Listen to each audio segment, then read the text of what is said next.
Scott and Keith are Titterpigs, oh yeah. Keith and Scott are Titterpigs, oh yeah. They're gonna talk about sweet, sweet RPGs. And it's the Titterpigs, the RPG podcast.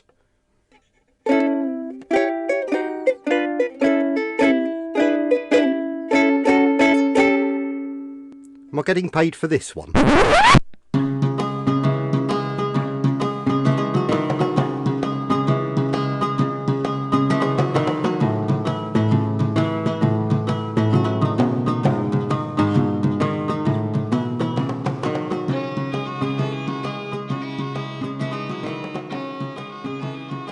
All right, we are back for episode 22 of Titterpigs. In the studio tonight, we're going to do something a little different. We've got with us David Larkins from Chaosium. Scott, what are we doing with David tonight?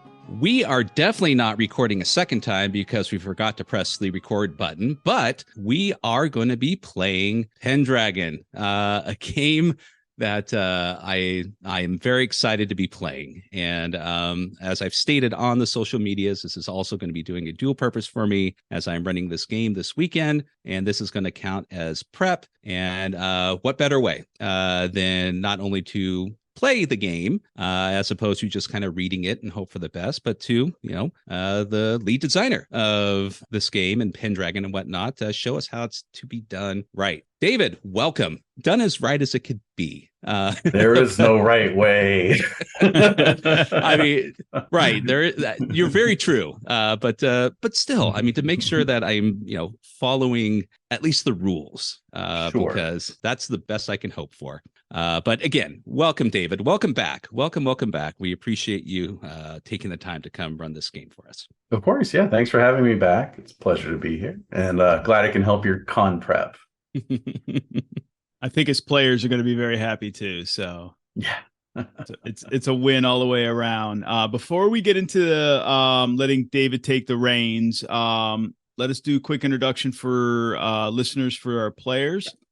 So playing tonight's game is going to be Ros. Say hi, Ros. Hi, Ros. Pookie, who's a frequent flyer on the show. Good morning. And then obviously Scott will be a player. I'll be a player myself. And then David will be behind the virtual GM screen running the game for us. So David, we're going to turn everything over to you, and the show is yours, my friend. Okay, great. Well, as Scott indicated, tonight we will be playing the quick start scenario from the Gen Con 2022 promo. This is called the Adventure of the Sword Tournament. And it's actually also serves a dual purpose because it is taken from the contents of the forthcoming Pendragon starter set. So this is actually the first act of the first scenario in our little campaign pack that we have in the starter set. So I find it generally, moves along pretty quickly. It's not a long scenario, of course, unless you want it to be. But as far as what's written, you get through it pretty quickly. We'll see how we do tonight. And, we'll talk a little bit after the adventure wraps up as well, just so that we can maybe, talk about our impressions of the game, because my understanding is that 3 out of 4 of you are new to the game. Is that correct? Yes. I played it before. I played Pendragon before. So 2 out of 4. Okay. Well, that's not too bad. But I'll go over the rules regardless for newcomers and veterans alike. And then we'll jump in. I understand you've all selected one of the pre-generated characters that comes with the starter set as well. And I'll give you guys a chance to go through and introduce yourselves and your characters shortly after we get into the scenario. But yeah, I think before we jump into the scenario, we can just talk about the rules a little bit and the game and how the game works. So as the name Pendragon indicates, this is a game set in the time of King Arthur, the Knights of the Round Table, etc. And the conceit of the game is that everybody plays a knight. So this is not your sort of typical ragtag band of, various and sundry adventurers. You all kind of occupy the same general stratum of society. You all sort of have the same job, as it were. Where the game shines, in my opinion, is in exploring what makes your knight unique. The Tales of Arthur are filled with very distinctive personalities. Every knight in the canon is, every well-known knight maybe, is distinguished by their loves, their hates, what drives them. And also, a common theme in Arthurian tales is knights being driven to do things against their better judgment by those beliefs and passions. So Pendragon replicates that. We have 2 statistics, traits, and passions. And those are the core of your characters. Those are what kind of drive your characters. It can help you decide on a course of action if you're not sure. Or sometimes it can even force your hand, particularly if you are well known in a particular trait or passion. So the setting, the time that we're starting this on, or in, Pendragon exists on the spectrum of the Arthurian myths. And so the game's creator, Greg Stafford, in addition to his very elegant game design work, also applied his deep knowledge of Arthurian legend to create a cohesive timeline that runs from before the time of King Uther, Arthur's predecessor, all the way to the final battle where Arthur falls and the dream dies. This is at least 80 game years long. And so yes. What you're saying is, just like in his other game, Glorantha, the most important question is, what year is it? What year is it exactly? So the year is 510. And for those veteran Pendragon listeners, they'll know that this is the year that the future of Britain changes forever. Just put it that way. So we will, as we get into the scenario, I'll give you guys a little capsule history of what's going on in Britain and, why you might be present at this sword tournament. So a quick review of the mechanics, I think, before we jump in. So game's very simple, just uses 2 types of dice, a D20 and a D6. At a minimum, you need 1 D20, and it's handy if you have a little handful of D6s, 4, 5, or 6 of them, usually enough for most uses. The D20 is pretty much used for any task resolution or just rolling against any of the values on your character sheets. Your character's statistic values range from 1 to 20, and you roll a D20 against that value. And it's kind of the blackjack rule. You want to get as close to that number, that target number, without going over on your roll. So, for instance, if you had let's say a reckless trait, and I asked you to roll against your reckless trait to see if you do something untoward. And so let's say you had a reckless trait of 15, because you're particularly reckless. You would roll the D20. And if you rolled 15 or under, that means you're going to act recklessly. If you roll 16 or higher, then, you're free to act however you like. If you rolled a 20, that's actually a fumble. So you would act in accordance with the opposite trait, prudent in this case. Likewise, if you roll the exact value of the trait, because that's the best roll you can possibly make without failing, that's your critical success.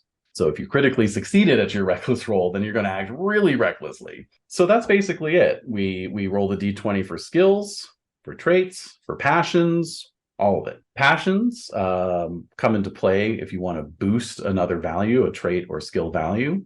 So like if you had a hate passion against a person, you might roll, and you're fighting them in combat, you might roll your hate passion first. If you succeed, you're going to get a nice little bonus to your sword skill or whatever you would like.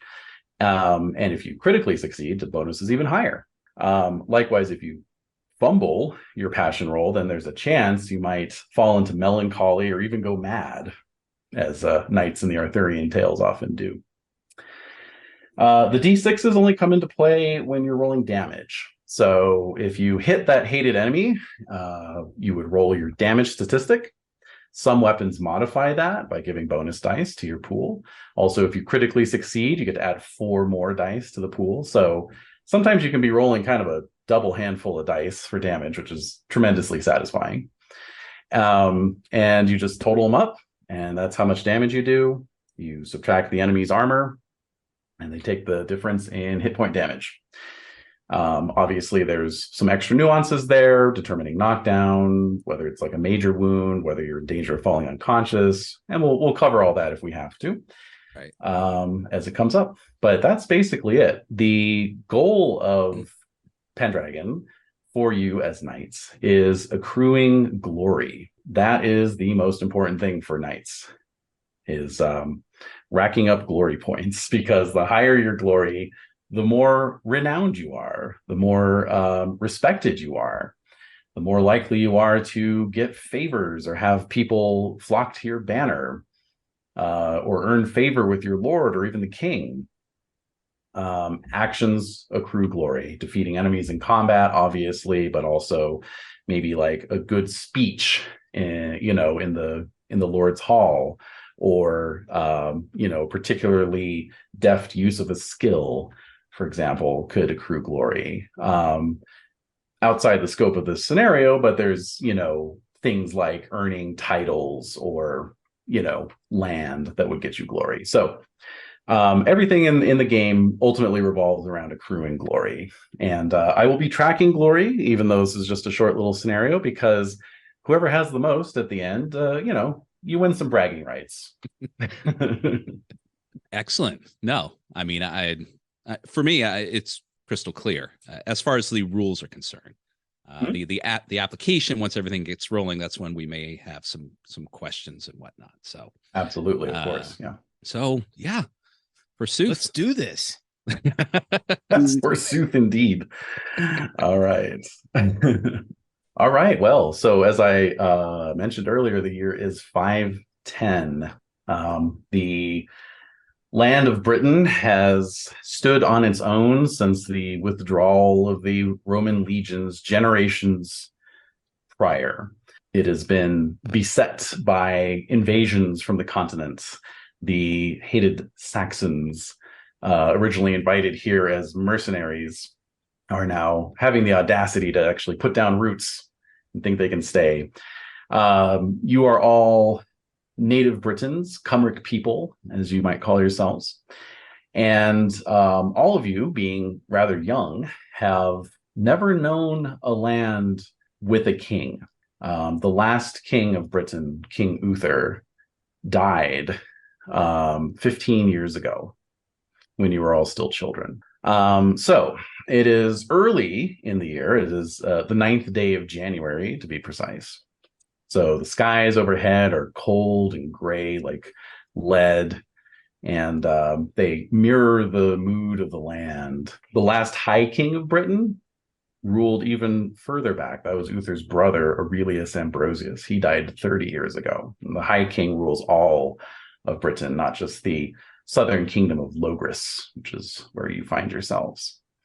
More specifically, you are gathered in the old Roman town of Londinium. You've come to attend a grand tournament. This is the first of its kind. Nobody's ever heard of or attended a tournament before. But this has been called as perhaps a act of desperation by the ruling nobles of Logris.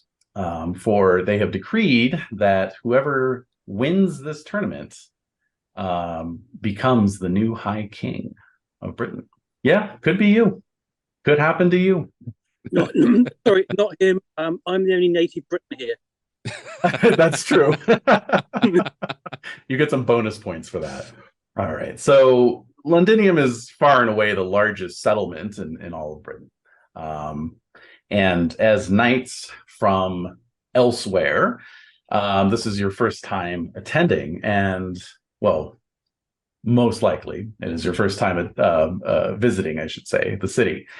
And regardless of your familiarity, it is the most remarkable pit of filth and iniquity you have ever seen. Its lanes are claustrophobic. They seem to swim with garbage and offal. And the burghers and guildsmen of the city have little respect for you or your station. Fortunately for you all, you have your own tents, you have your own camps outside the city walls, so you're not obliged to stay inside the walls if you don't want to. I should also mention at this point that as knights, you all, or most of you, say I don't know who you're playing yet, so I'll keep it general, but most of you have a squire. So your squire, of course, is a knight in training. You all were once, or perhaps still are, squires yourselves. And so you are now taking on the mantle of mentorship to this eager young sidekick who is there to help you out. If you drop your weapon, they'll help you get a new one. If you need some bandaging on your wounds, they're there to do it. They're also great for, fetching things that you might find yourselves in need of, and otherwise just kind of being a handy dog's body. So just something to keep in mind. You've kind of got your little NPC companion, and unless otherwise stated at all times. But yeah, so you are all exploring the city. There's merchants and beggars, thieves mixing in amongst the common masses, both within the city and even in the sort of tent town outside the walls. Many knights have erected their tents, from barons and dukes and counts and even petty kings, down to the most lowly hedge knight. There are amusements, mostly for the peasants. And some knights and squires, though, enjoy viewing the bohort, which is a sort of controlled melee that's put on for squires and commoners, which knights can bet on. There's bear baiting, sadly, and other games on offer. But of course, most of the knights in attendance are focused on the big prize and getting ready for the tournament tomorrow. Now, as a tournament, this is again a new concept. It has been explained to you that this is a mock battle. You're going to fight it with blunted weapons to minimize casualties. Some think this is a good idea, others not so much. This is they're only participating because of the chance of winning the big prize, but quite a few knights think this is sort of not really what they should be doing. Knights are here to fight, not to pretend fight. Yeah.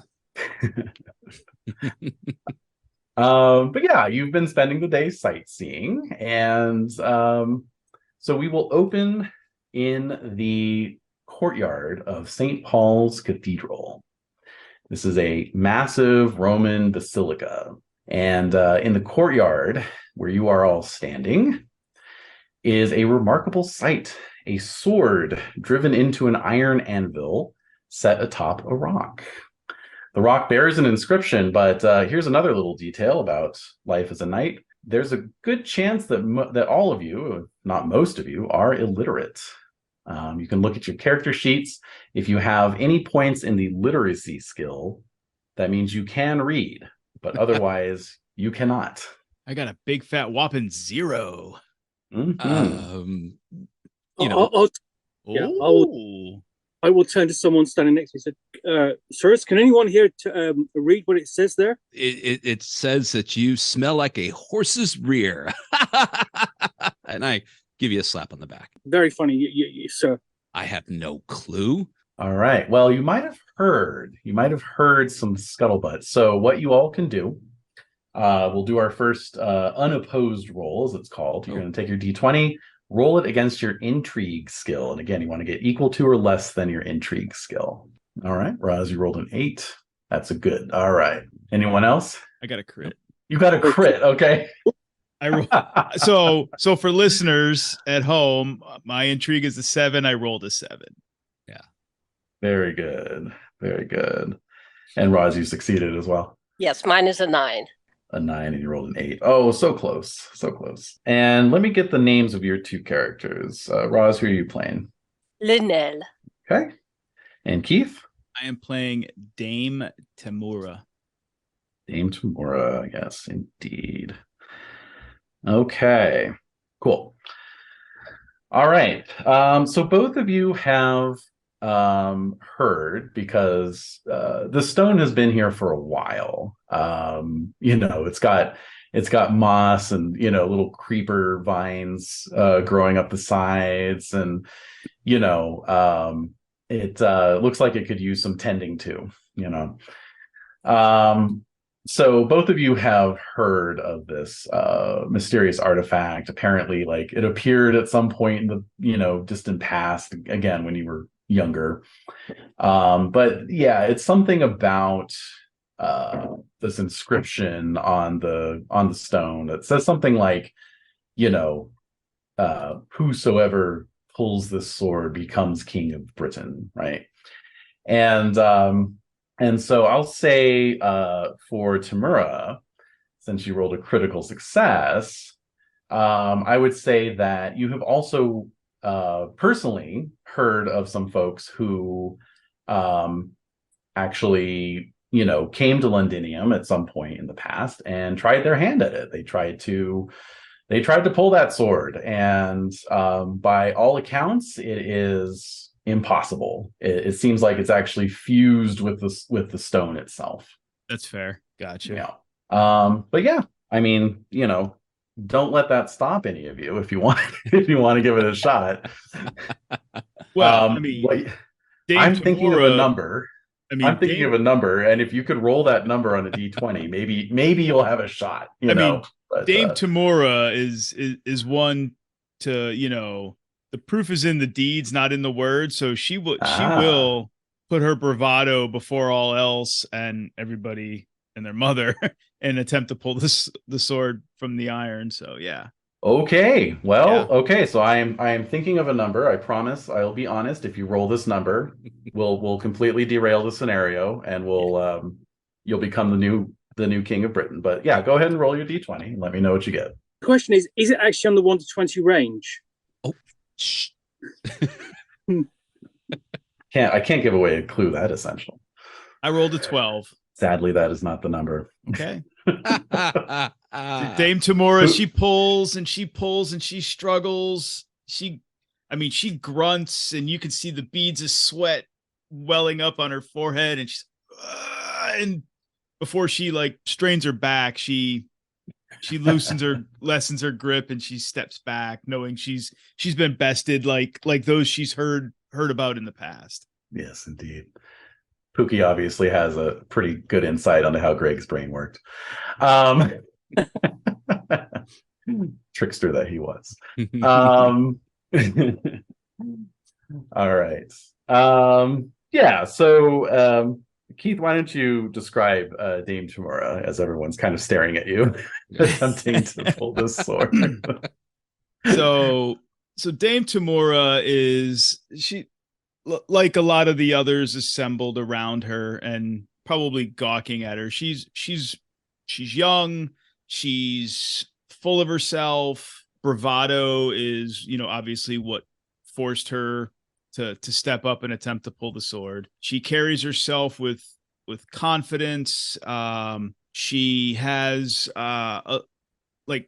olived skin. she carries herself upright. God, what's the best way to describe her? I don't know. She exudes bravado, but she's a little bit on the reckless side, right? She's friendly. She's not unattractive, but not overly attractive. She's there, but she's there, but she's not there, if that makes sense. As a person, she blends into a crowd, but when she needs to stand out, she stands out. When she needs to blend in, she can blend in.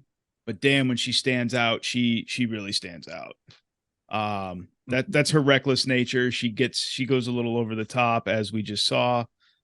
Mm-hmm. You know, and that is who she is. There's more to her story, but that would have to come out kind of in a bigger story. Yes, it's almost like you all have complex backstories. So Roz, how about Linnell? Linnell, she has golden blonde hair and sparkling eyes. However, if you looked behind those eyes, you'd probably see maybe a little hint of fire, not in a good way. And unlike Tamura, Linnell does not want to stand out or be seen.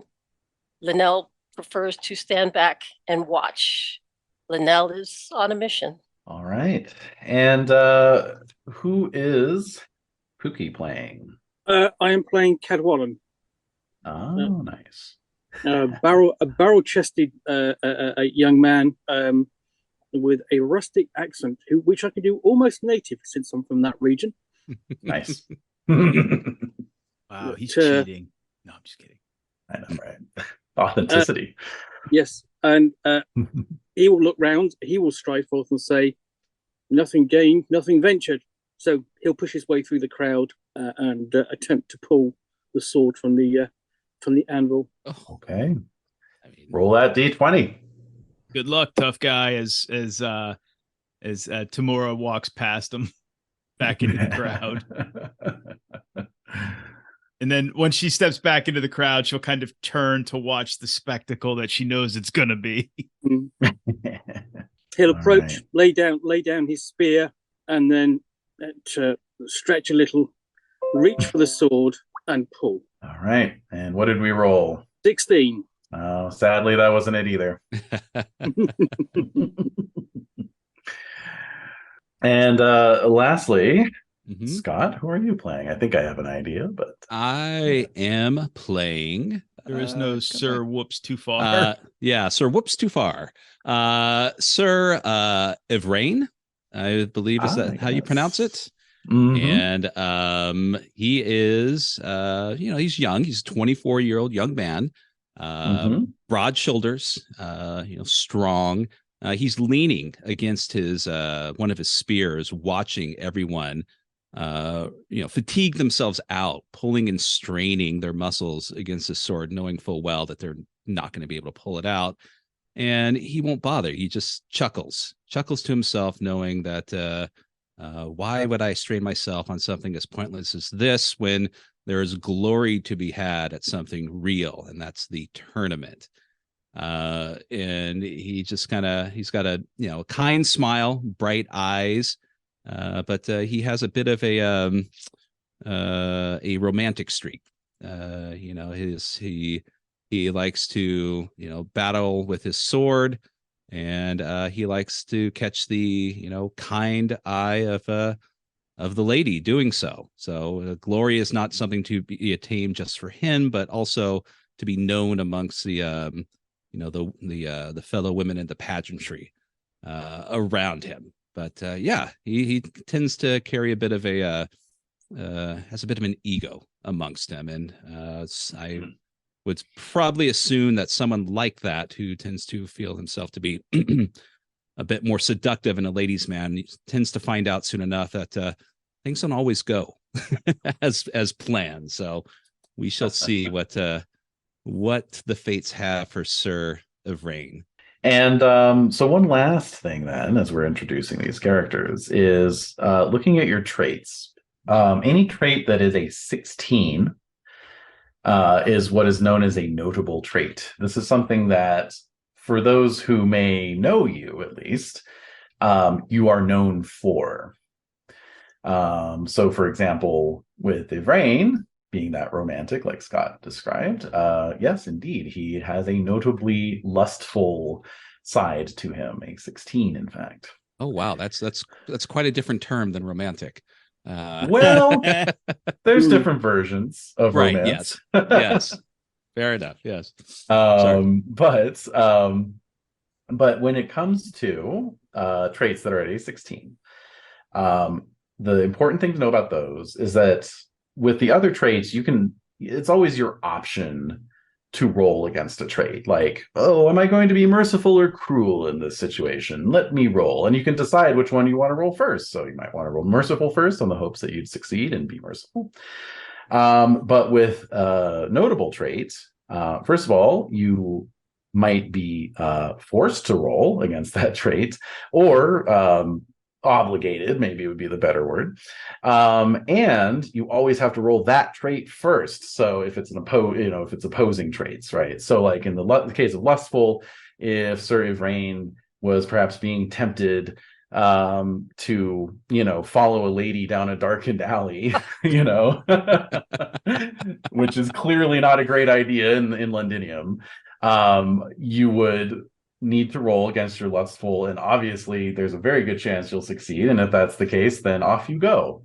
And only if you fail can you then attempt chaste, and succeed or fail, you can then decide what you want to do and act accordingly. So right. Anyway, that's how notable traits work. So obviously I can't track everybody's notable traits, so mainly as a player in Pendragon, it's sort of your responsibility to know which ones are 16s, and just let me know if a situation comes up that you feel like that might apply. Just let me know. Ducky, I got 3 of them. Wow. I do have a question though. There are others on here, like generous, honest. Are these just bold print noting that they are the higher value between the two traits? Yes, the bold print traits. So yes, these are, now since you're using the sheets from the starter set, this would have been explained in the starter set, but these are the traits that are important to you based on your religion, based on your belief system. So, and that varies based on whether you're Christian, pagan, something else. But like, for example, pagan knights value lustful, whereas Christian knights value chaste, for example. Oh, okay. Excellent. Let's see. That's everybody. All right, great. So the 4 of you are the only knights in the courtyard. There is a small crowd, as there usually is, but it's just commoners and other folk beneath your notice. Technically, Colin is a squire. Aha, that is true. Are you open about that? Are you trying to pass yourself off as a knight? He's not hiding the fact that he's a squire, but he's not making a big deal about it. You have the afternoon. You can do what you like. You can, go sightseeing, or just go back to your tent and, focus on the tournament tomorrow, whatever you would like to do. So yes, please talk amongst yourselves. Well, I think I will. I mean, if everyone's keeping together, I will pony up to them, and kind of, congratulate them on their valiant effort of trying to pull the sword from the stone. But even though it was, fruitless, maybe we should go grab something to drink to celebrate. Maybe a little ounce of liquid courage before the tournaments begin. What say you? But now we'll decline. Okay. Libations? Yeah. I mean, before evening meal? I mean, I'm not opposed. It's something to make the sights before us kind of haze out a little bit, as horrible as they may be, and maybe the ale here smells better than the stench coming from the streets of Londinium. It is much better out in the country than being here, I would say. I think I think anywhere is better than being here, but I think we are on the cusp of, this is a time of change. Something is going to happen, and We are going to have a front row seat, and I am ready for it. But you know what? Before anything happens, I think it's time for that libation. Yes, and then let's go. Libations await. Your ladyship, will you not be joining us? Surely, you only need to join in moderation. Who are you speaking to? You. I am not your ladyship. Well, actually, how well do we know each other? We don't. Then you would not know that I am not a lady. Well, no, exactly. I'm presuming. Not a female. So that's Excellent. You would not see a female. Oh, okay. Your lordship, will you not be joining us, even if only moderate? No, and it puzzles me why you would want to dull your senses before a tournament. I mean, it's what everyone does. All the cool kids are doing it. So, I mean, let's, sir, win in Londinium, as they may start saying. But don't let us pressure you. Obviously, you may Just have one something small to attend beer to. won't dull the senses. Well, I choose not to imbibe. Thank you. Oh, and that is absolutely your choice. Would you care to at least join us and share the table with us? I will agree to do that. all right. Wonderful. Huzzah. That'll be the last time I say that. That's a lie. All right. Yes. So yes, let's find someplace that serves drink. So if this were a more conventional like campaign game, I would then tell Roz to check Linnell's temperate trait, meaning put a little check in the checkbox there, because Roz is playing Linnell exactly, appropriate to their traits. And so, you can check something when you critically succeed. So actually, Keith, for Tamura, you critically succeeded at your intrigue, so you would have checked that. Mm-hmm. Or so it can be from a die roll, or it could just be the game master that says, "Hey, check your temperate because that was great." Got it. Okay, cool. Mm-hmm. And it's also a nice little kludge, because if somebody is just really insistent on being an asshole or something, you'd be like, "Oh, go ahead and check your proud and your reckless while you're at it," and then if they're fine with that, that's great. It's just they'll see over time their knight becomes more proud and more reckless, so the Right. character changes according to how you play it. I've got enough proud and reckless. I don't need it to get any higher. You're right. Woo! Okay, so all right, so very good. So you're all going to find a little public house, little ale house, and some of you will imbibe and some of you will not. So yes, I will only touch the small beer. of course, It is the safest thing to drink. that is true.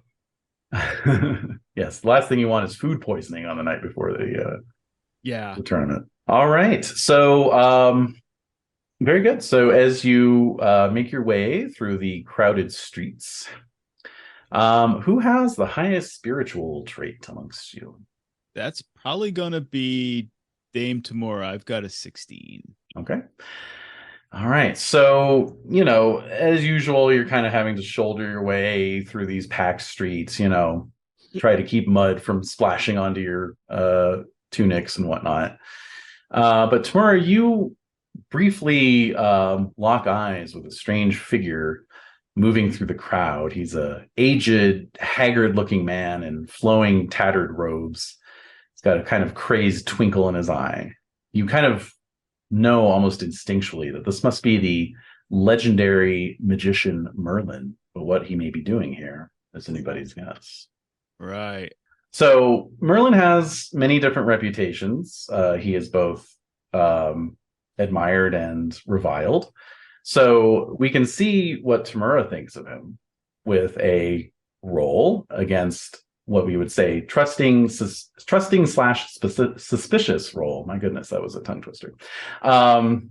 So you would roll against your trusting and suspicious traits. Now, because Merlin has more of a bad reputation than a good one, we're going to apply what's called a reflexive modifier. So there's a -5 on your trusting and a +5 on your suspicious. Does the +5 on your suspicious raise it to 16 or higher? It does not, because I've got 10s. Right. So when it comes to Merlin, effectively, your trusting is a 5 and your suspicious is a 15. So because neither one of those is 16 or higher with the modifier, you can choose which one of those traits to roll first. I'm going to attempt to roll trusting based Okay. on what backstory stuff, why I'm in Londinium. With the reflexive modifier at putting me at 5, I rolled a 19. Okay. So That's a now you would fail. roll suspicious. Yep. Yeah. So, which that is with the modifier is at a 15, and I rolled a 6. So I am Okay. suspicious. You are sus. Okay. Basically, what you've heard about this guy, possibly, I mean, this makes a bit of sense, knowing where you're from, is that, he's the literal spawn of the devil. And it was through his meddling that King Uther met his doom. As I catch sight of him, I will nudge, as we're walking through the streets, I will nudge whoever is to my left. I don't know which one of you it is. Probably Linnell, I would imagine. Hey, you see that figure over there with the tattered robes and the long scraggly hair? What of him? I think that's Merlin. And You do know who Merlin is, don't you? enlighten me. Well, rumors have it that Merlin is the spawn of the devil. He is devil incarnate. And she starts getting kind of impassioned about it. And her volume rises, probably louder than it needs to be. There's rumor that he is somehow directly involved, or the cause of Uther's death. I don't know if this bodes well for the tournament or for anything. That is the Merlin. And then I kind of quicken my pace. Well, and kind of veer. So if Merlin's over here, I kind of veer off a little bit this way. Right. do you think that it's wise to spread rumors about one you deem to be as powerful as that to bring down a king? Where I'm from, they're not necessarily rumors. They are belief and statements of fact. Well, look around you, not where you're from. Well, I bring my beliefs of my home with me, so I guess that is the beauty of Londinium or any other large trading city. There are many from many area, people from many areas with different beliefs and various cultures all mixing together. Well, believe as you choose and speak as you feel. And I keep kind of like glancing over my shoulder, trying to keep an eye on whatever Merlin's doing or where he's walking. If he's doing the little eye signal. Yeah. Is he is he looking at me? What's he doing? I'm curious, Roz, what Linnell might have heard about Merlin. Now you have a even score on trusting and suspicious as well. I do. So yeah. So why don't we just roll trusting? Because if you succeed on that, you might have heard something else other than what Tamura's saying. I rolled an 18. No, okay. Yep. All right. As well, Linnell's not very forthcoming anyway. Yes, very true. Very true. All right. So you've caught sight of, a likely looking establishment.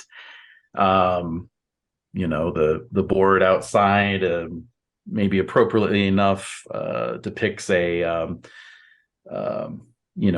cat wearing a crown. So perhaps this bodes well for anyone with royal ambitions, But for Ivrain, you are distracted for a moment by the sight of a particular lady, a noblewoman. She is immediately visible to everybody because she is one of the few people who is actually mounting a horse here in the crowded streets. her path is being cleared by some, sergeants at arms or squires, perhaps, who are, leading the horse through the gap that they're creating. But she sits regally unperturbed as she no doubt is returning to her primary residence at the White Tower, the old Roman castle on the banks of the Thames. And it is none other than Lady Mercedes of the White Tower. My love. oh yes. And I just kind of say to myself under my breath that she is my passion. She is why I am here. As much as it would be a beyond honor to become the king of the Britons, but just to have a moment with Lady Mercedes would go beyond any great deed that I can imagine. So I am here to prove to her that I am worthy of her. And then I look around at my companions and realize that I wasn't saying that with my inside voice. I was saying out loud. Mm-hmm. So we all have missions. Yes.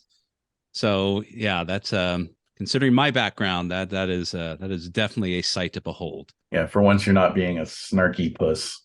No, I am well, not wrought speechless, but I've obviously said things that I care not to say out loud. But yes, I will button it from that point on. But where's she? She's heading to the tower. Mm-hmm. She is a resident of Londinium. She is indeed, yes. Okay. Yes. I may, if she's departing, I just kind of make note that she's heading that way, and I think I may have to follow her. You're gonna veer off. I'm going to try to fight it. All right. I don't think I can, because so one, I have a passion, I have an adoration for her of 10, but I also have a lustful 16. So right, yes. Yeah. Now, of course, the adoration is more about sort of putting her up on a pedestal, really. Right. Like, oh well, she's she's not like other women, like that kind of. She's not like the others. Okay. She's not like the others, exactly. So I don't want to follow her, but I do. But you might, yeah. Yeah. So what we could do there is we could oppose a trait against a passion. So this represents inner conflict, right? So I'd say in this case it might be prudent for you not to just go plunging off into the streets of a strange metropolis that you don't know anything about. So you would oppose your prudent versus your adoration. Both of those are fairly low values. So in the case that you don't succeed at either, it'll be up to you as the player. But you can choose which one to roll first. Prudent. So that is an 18. So you guys are rolling high today. No, yeah, I gotta blow off that D20 that we've been using them for. So that means that I fall into the reckless aspect. Is that correct? No, in this case you would roll against adoration. Oh, roll against adoration. Okay. 17. All right, so you failed at both. So so I know, right? So it really is ultimately you are not compelled to follow her, but if you choose to, I would award you a check in reckless for doing so. But yeah, it's really up to you. I think I will shake it off because I want to keep focus on on my companions here, and just kind of want to. I know that she will be watching me at the tournament, so that is enough for me for now. But as she turns the corner, you kind of see me slump my broad shoulders slightly. Okay. All right. And so at last we arrive at the inn. It's the longest 3-block walk in the history of Londinium. But there's so much to see, is the thing. There's always something going on. So you are pushing your way into the Cat and Crown tavern or ale house. I want to call it a tavern. It is, of course, packed with visitors, knights, squires, hangers on, and so forth. And so you're, kind of having to push your way through the crowd to find, good spot to have a seat. And all of a sudden, there's a great commotion. You all turn. Behind you, a youth is scrabbling with an old beggar. They're actually kind of jostling against a couple of you, and then the beggar, like a little polecat, escapes from the grip of the youth, who is clearly noble in his dress, and runs out the door. A knight about your age who had been standing up near the ale barrels waiting for his turn to fill his tankard, in the presence of an older backcountry knight, presumably his father or some other relation.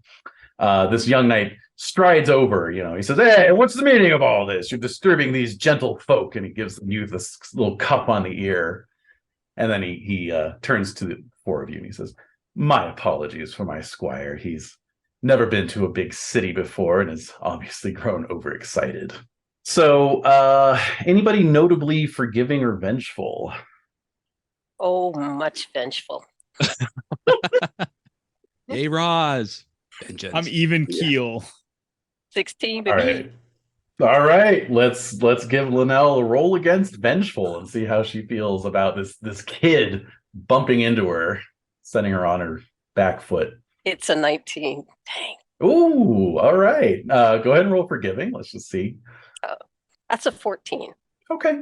So much like with Ivrain, if you fail both, then you kind of have free reign to act as you wish. Give him, I think, just a dirty look. Yeah. Excellent. So he oh yeah, go ahead. I say, that is all right, sir. We all have to learn somewhere. Nice. Yes. So the youth kind of looks up at all of you, and he obviously feels abashed that got out of control. But he says, "Please, Kay, I was just trying to prevent that thief from cutting the knight's coin purse." And he points at Sir Ivrain, actually, and you look down, and sure enough, your coin purse is hanging off your belt by a single loop.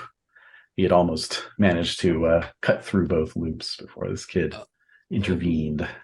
Oh, well, considering that circumstances, Sir K, it seems here the lad was doing me a favor and didn't warrant your lashing, but I do not want to intrude more than what is necessary, but here you go. And I take out a few of my is it Demiri? Denari, yep. Denari, sorry. Denari.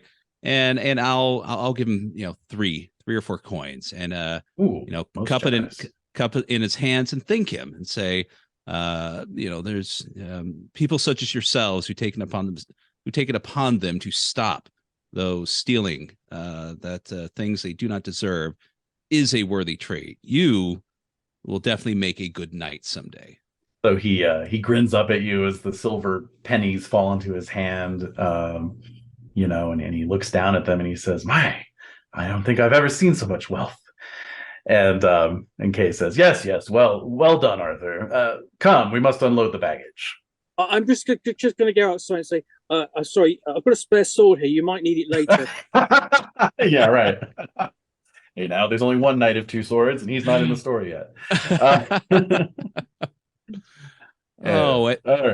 and then to celebrate, I'm trying to see if I'm following along directly. He has a very generous trade of 15. So he will buy a round of drinks for everyone. Very nice. Yes. Well, check your generous indeed. Okay. Well, since Ivrain is clearly in the mood to get everyone well lubricated, those of you who are drinking, go ahead and make a temperate indulgence roll to see if you perhaps overindulge. We've established that Linnell is abstaining, so no need for Linnell to roll. I'm gonna roll against temperate first, since I Okay. said I was Yeah, only gonna like- do one small beer, but we'll see. That's right. You never know. You If never someone know. else is buying, it's So my kinda hard to- temperate is a 10. I rolled Okay. a 9. Nice. Okay, so you stick with your intent. My plan. Great. Yeah. Okay. Yes. Likewise, I've also rolled a 9, and my temperance is 13. Brilliant. I rolled against my temperate, and I rolled a 3. So I am just enjoying the happiness of others. So yeah. I don't know. Man, I Well- was waiting for you to get schnockered. First I mean, time in history that a bunch of 21-year-old jocks go into a bar and don't get shit faced, I guess. Right? So. I mean, I almost feel like I got to would have to go against indulgence, but I went with temperate because Yeah. my, Yeah. my I only lady- did that's because I fine. said I was gonna drink one small beer. Yeah. Hey, you could have always fumbled that temperate, and then we would have had some fun. Yeah. Oh my god. That would have been great. All right. So you all settle in. There's a nice little fire going in a little central fire pit, smoke collecting up around the rafters. It's very convivial, and on a January day, it's a great place to be. I guess the question is, do any of you intend to do any sightseeing after this, or are you just going to head back to camp, basically, in a manner of speaking? Dame Tamura is she will take advantage of being in Londinium before the sun sets, because it's obviously going to set early in the evening. She's going to kind of take in maybe a few sights on the way back to camp. She'll Okay. take a circuitous route back. She Sure, doesn't know when sure. she may ever get back to Londinium when she leaves. Sure. All right.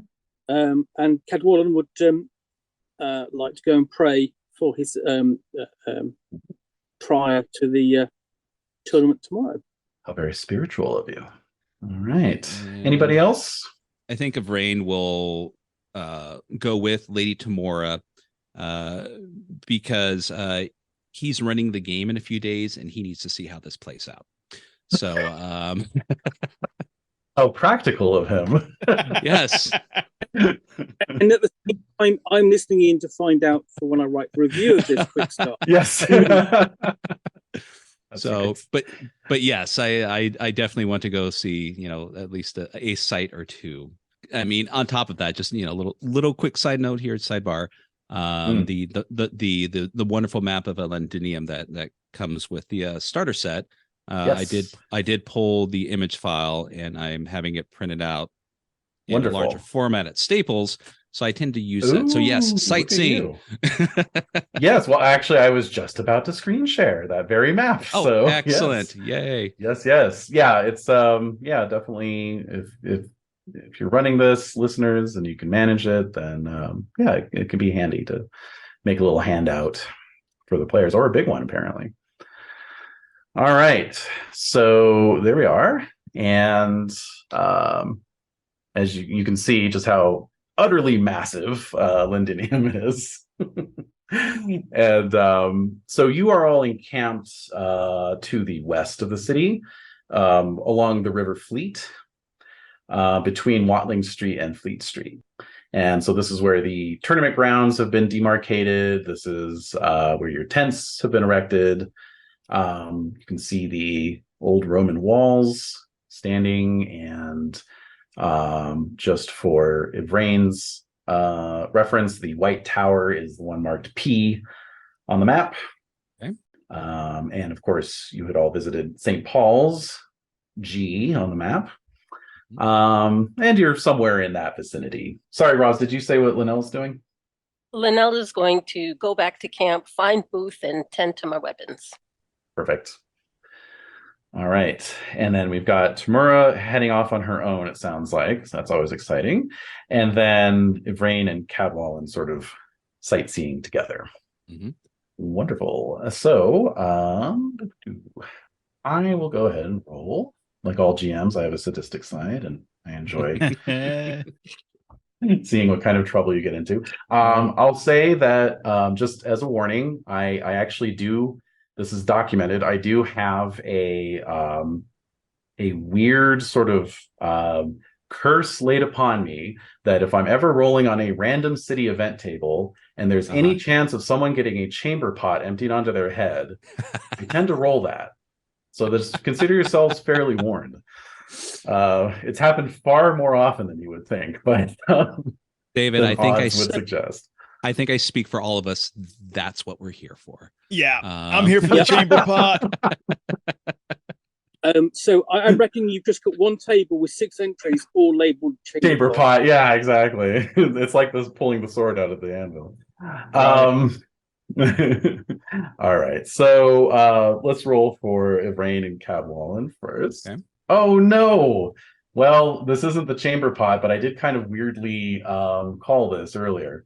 You know, you take in the sights. It's a it's quite overwhelming, and the beer isn't sitting too well. So as you approach Ludgate, there's the street vendors with their little market stalls, and there's some guy hawking rat on a stick, essentially, right? Mystery meat. And you give in against your better judgment. You both treat yourselves to some greasy street food, and it goes about as well as you might expect. So unfortunately, tomorrow you will both have a penalty to your constitution for this tournament. Okay, so for you got bubble gut.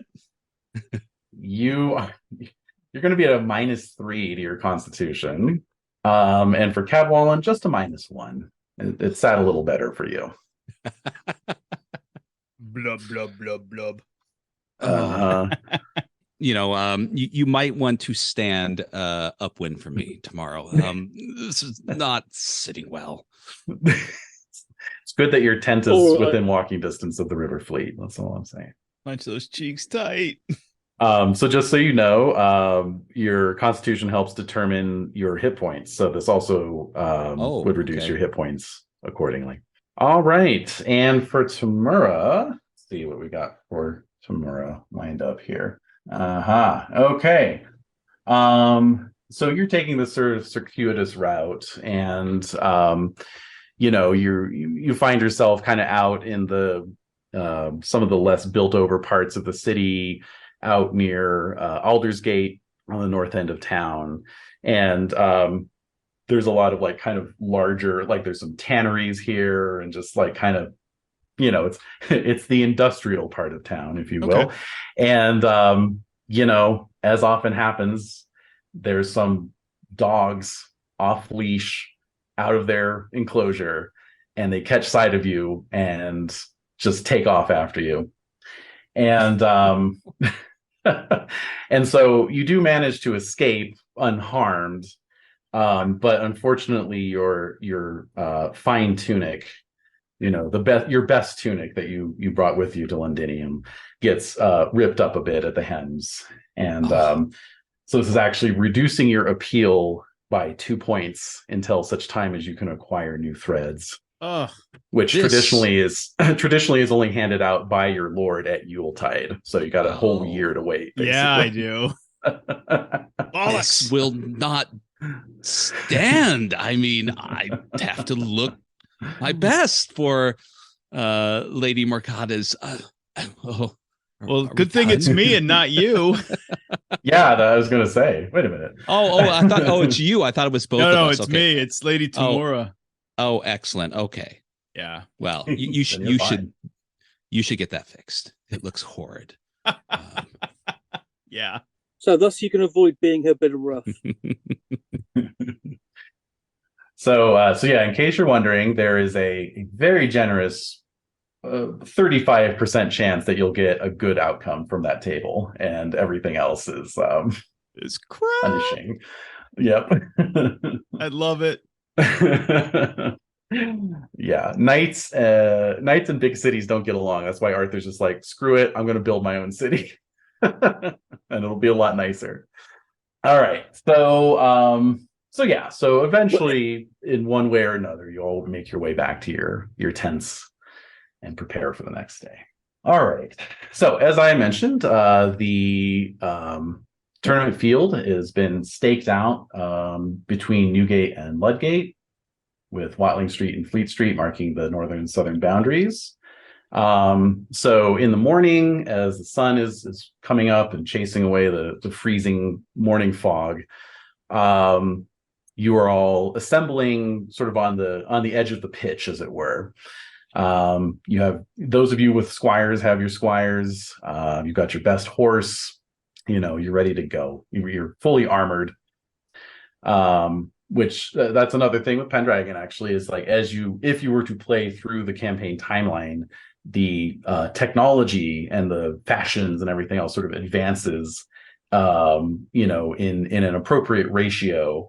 So it's kind of like the Middle Ages on fast forward. So since this is, obviously at the beginning of Arthur's time, it's kind of equivalent to like the late 12th century. So your tunics are long, well-tailored, cut at the shoulders. Fashion for men is short hair, clean shaven. Women tend to wear their hair very long and in very long braids, or else like the headgear, headpieces, hats, etc. are not like super elaborate. There are wimples, for the matrons and the nuns and so forth. But for the women right now, it's all about the braid and then kind of a little girdle or sort of midsection piece to kind of provide some support, and then just a nice long flowing dress. So what as armored knights, we've not reached the Chrome period. That's correct. So we're not yet in John Borman's Excalibur era. No sparkles. I mean, that's no shining. It's no. Well, your helmets certainly shine. So right now you're wearing mail armor. It's sufficiently protective. You've got of course your hauberk to protect your torso and upper limbs, and then there's sort of variations on that armor. Like some has more mail than others. Helmets tend to be open faced or with a cross guard. Some helmets do have like kind of a face piece, but that's sort of a new thing, and usually you only see that with the rich knights. And your shields are kite shields. So these are big, bulky, teardrop shaped shields that are really at their best when you're charging with a lance, and any other activity that you're doing from horseback is going to be very awkward. So kite shields are easiest to wield on foot, actually, ironically enough. And over time, of course, shields get smaller so that they get less in your way when you're actually doing what you're supposed to do as a knight. But for right now, that's just the burden you have to carry as knights. So this too we shall overcome. Yes, indeed. Heraldry also at this time is sort of in its infancy. There's no college of heralds or anything. It's not official. It's just basically, hey, I came up with this cool design and I painted it on my shield. Oh, okay. Yeah. So the heraldry on your character sheets is basically like essentially what you decided on as being something that you would want to represent. Some knights are handing off their heraldry to their heirs, to carry on, and of course, obviously, that will become more common over time. But at this time, it's still relatively informal and relatively simple. There's not a lot of like quartered arms and that kind of thing. You are on the tournament grounds, and so basically, this is a tournament melee, which means that it is run much like a battle. In the starter set, this basically functions as a tutorial for the battle system which, spoiler alert, does show up later, in the campaign. So this kind of sets that up. But for now, it'll give us a chance to take the combat rules for a little spin, have a little bit of fun with that in a relatively safe environment. But yes, so upon showing up, you see that there are various like tournament marshals and officials, and they're sort of like dividing people out into teams, and there's the red team and the blue team. And so, the four of you are sort of, all pushed in one direction. You end up on the blue team. So you're all handed a blue sash that you can tie around your arm, so that people can see easily which team you're on. As you're all doing that and just kind of going over your final checks and whatnot, you can all make awareness rolls. Failed. Okay. Ros failed. So who all succeeded? I did. I failed too. Okay. Yeah, I passed with a 4. With a 4. And how did Cadwallon do? I failed. Oh, failed. Okay. Wow. All right. So just the 1. So yeah, Tamura, you're briefly distracted by some shouting nearby. The night, and you recognize it's that night that you met the day before in the ale house, Sir Kay, and he's once again yelling at his squire something about a sword. I just kind of chuckle.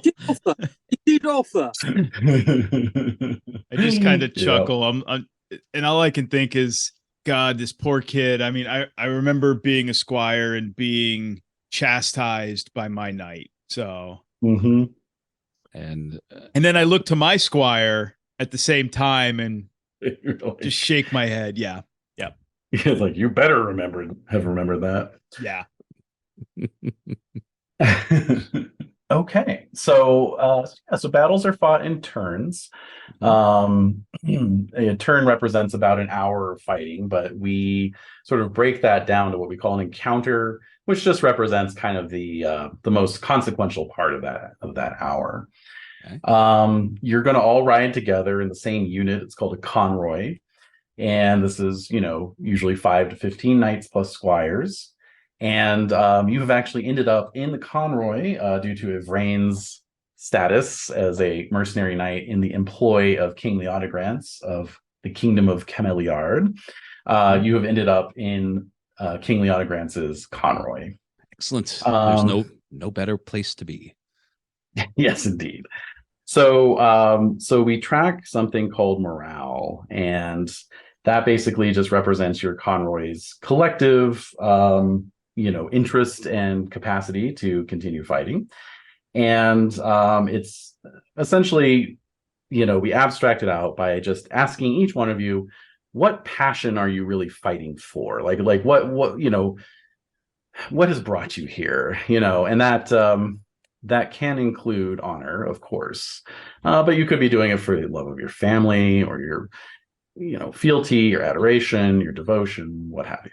Dame Tamura is doing it for the passion of her homage to Lady Vivian. Okay. And what's the value of that passion? 15. 15. Yeah, because that is what brought her here. Right. Okay. How about Ivrain? Upon seeing Lady Morcades, his current reason for being, reason for the season is his adoration for her.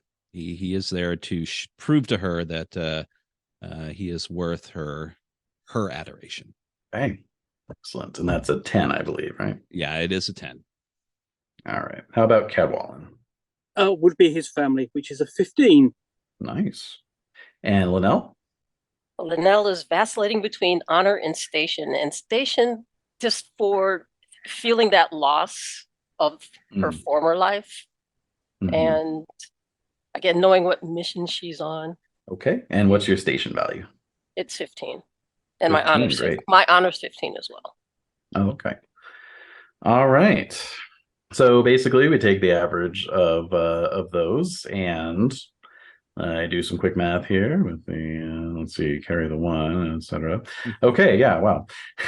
All right, so that comes out to 11. So your morale is 11. So that gives you an idea. It's on a 1 to 20 scale. It just kind of gives you an idea, at the very least, of like kind of how pumped up you guys are, you know. So you're moderately pumped.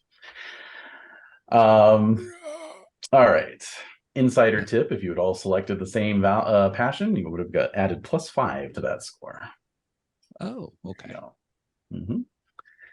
All right. So, but your morale also determines like who you're able to engage on the field. You know, there's minimum morale scores for certain encounters. You lose morale when you fight in encounters, and then you gain it back with, you know, victories on the field and so forth. Okay. All right. So, like I say, there are encounters, then there are opportunities, and these are like those sort of lightning strikes moments on the battlefield where suddenly, you know, you see you know, the combatants part, and oh, there's the king, the enemy king, we can go after him, or oh, we can go right off and raid the baggage train, or what have you, you know. So for the purposes of this tournament, there's going to be 2 possible encounters and 1 possible opportunity. So I would just ask everyone to roll their battle skill, and all I need to know is whether you succeed or critically succeed. Failures or fumbles don't penalize in any way. Okay. Failed. Battle skill. Ooh. Combat skills. Tamura Oh. succeeds. Okay. Yeah, so does Kettle. So I do have a question. Is the battle skill so low just because of our age? Yes. Okay. So my battle skill is 5 and I rolled a 20. Oh, wow. Okay. Well, good time to fumble when there's no, you know, When there's no negative penalty consequence for it. for that. Oh, thank God. Okay. Mine's an 8 and I rolled a 6. So Okay. Yeah, mine 5 and I rolled a 4. Okay. All right. So as you you know, ride out onto the field to the fanfare of trumpets, you line up your horses. You know, King Leodegrance obviously in the center.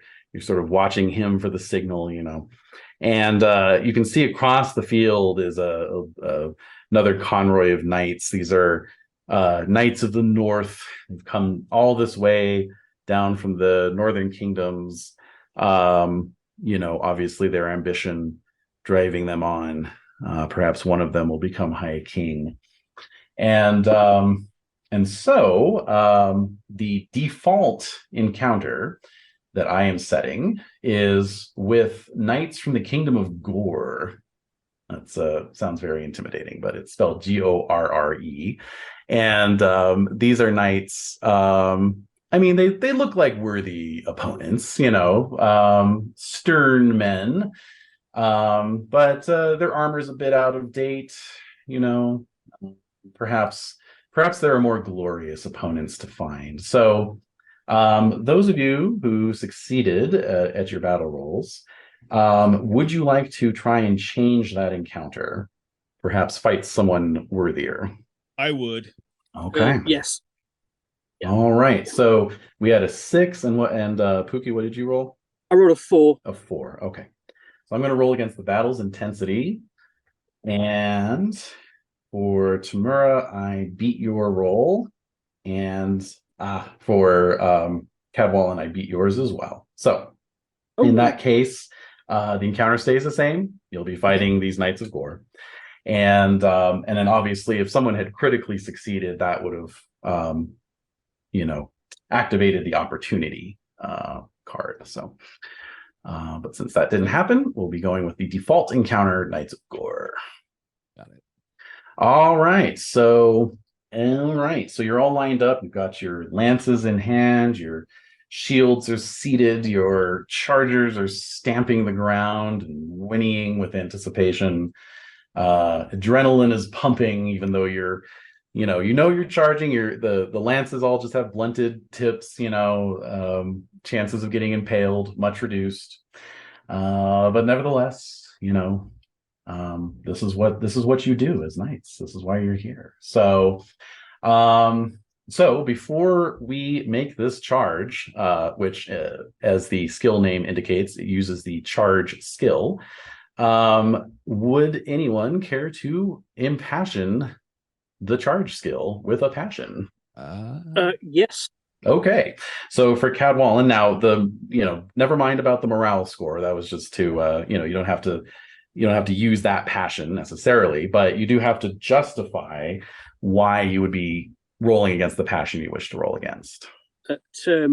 I'm doing it. I'm gonna keep with family, which is 15, Yep. because I am ambitious in my father's name and in my family name, wanting to prove myself on the tournament to acquire the status of knighthood. I like it. So Scott, that's when you're running this, it's really kind of up to you. Like how much of a hard ass you want to be, or or not. Yeah. And it's really there just to kind of prevent, it's like some players will try and just wheedle anything out that they can. Like, well, I want to roll against my hospitality because I like home, or like, yeah. Keep an even ground and keep it on theme. Yeah, keep it on theme. Exactly that. And I like Pookie's justification. So sounds good to me. Go ahead and roll against your love family. Oh, this is going to go bad. I rolled a 19. Oh, 19. It's not a fade. Okay. All right. You're okay. So unlike in earlier editions of Pendragon, if you fail your passion roll, there's no penalty. So that's fine. It's a fumble, of course. That's a whole different story. So there is always a little bit of a risk when you try to make a passion roll. How about anybody else? I think of Rain. He wants to use hospitality. No, I'm kidding. How about he's representing King is it Leodogrants? Leodogrants, yeah. Okay. And he has a passion of a fealty. So would it be on themes to not want to embarrass himself in front of his very much so. Yeah. I mean, you're the person that you've sworn yourself to for this year is present. Obviously you want to make a good impression. Yeah. 5. And my fealty is nice. 10. Okay. All right. So you will have a +5 to your charge skill for this encounter. Excellent. Okay, cool. Anyone else? Ros, did you want to do it? You say they look kind of ragtag, Uh-huh. or then I think Linnell would feel just horrible and disgrace. So I might try honor. I would hate to lose to these people. I love that. That's perfect. Okay, have a 15 and I rolled a 10. All right. So you will also have a +5 to your charge. I was going to impassion my honor as well, just in a similar vein. With having traits, a proud at 16 and a valorous at 16, I cannot lose to a ragtag, scraggly group of unworthy opponents. So yeah, they're from beyond the wall, like Kingdom of Gore. That's north of the wall. So yeah. Ugh.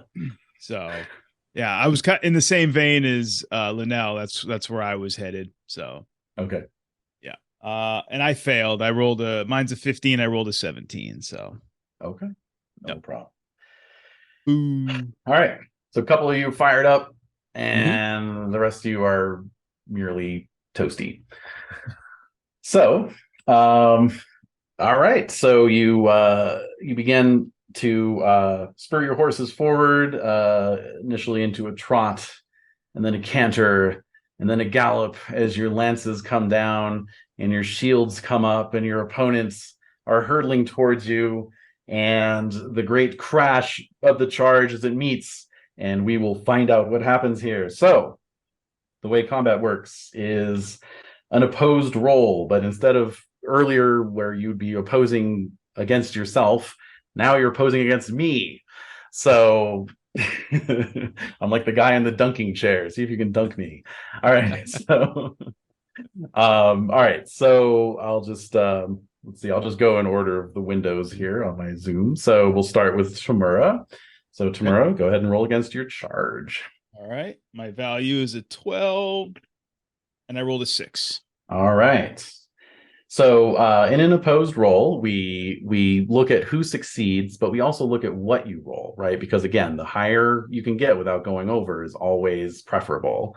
So Okay. you rolled a 6, which is a success. However, I rolled a 10, which is also a success and beats your 6. Yep. So let's see here.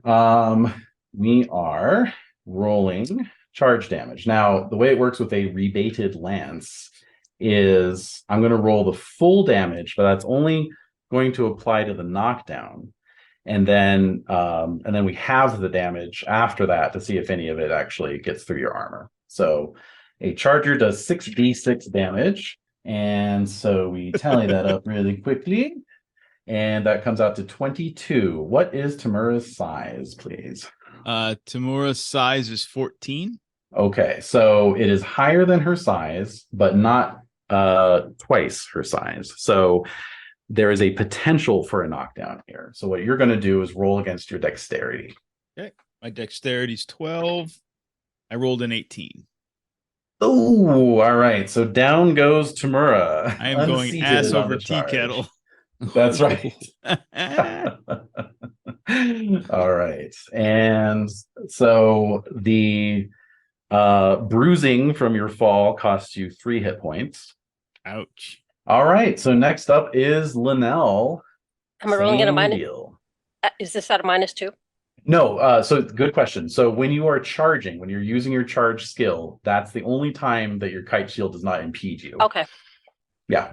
So with the +5, my charge value is 15. So we should do crappy Great. 8. Oh, same here.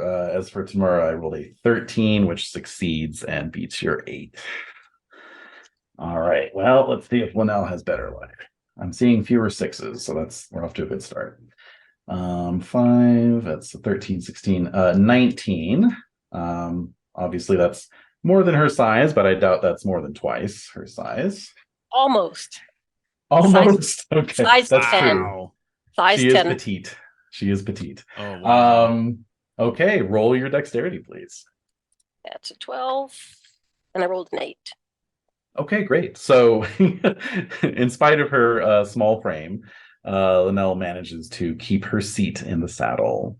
Oh, I got a new seat. All right. It just happens to be in the mud.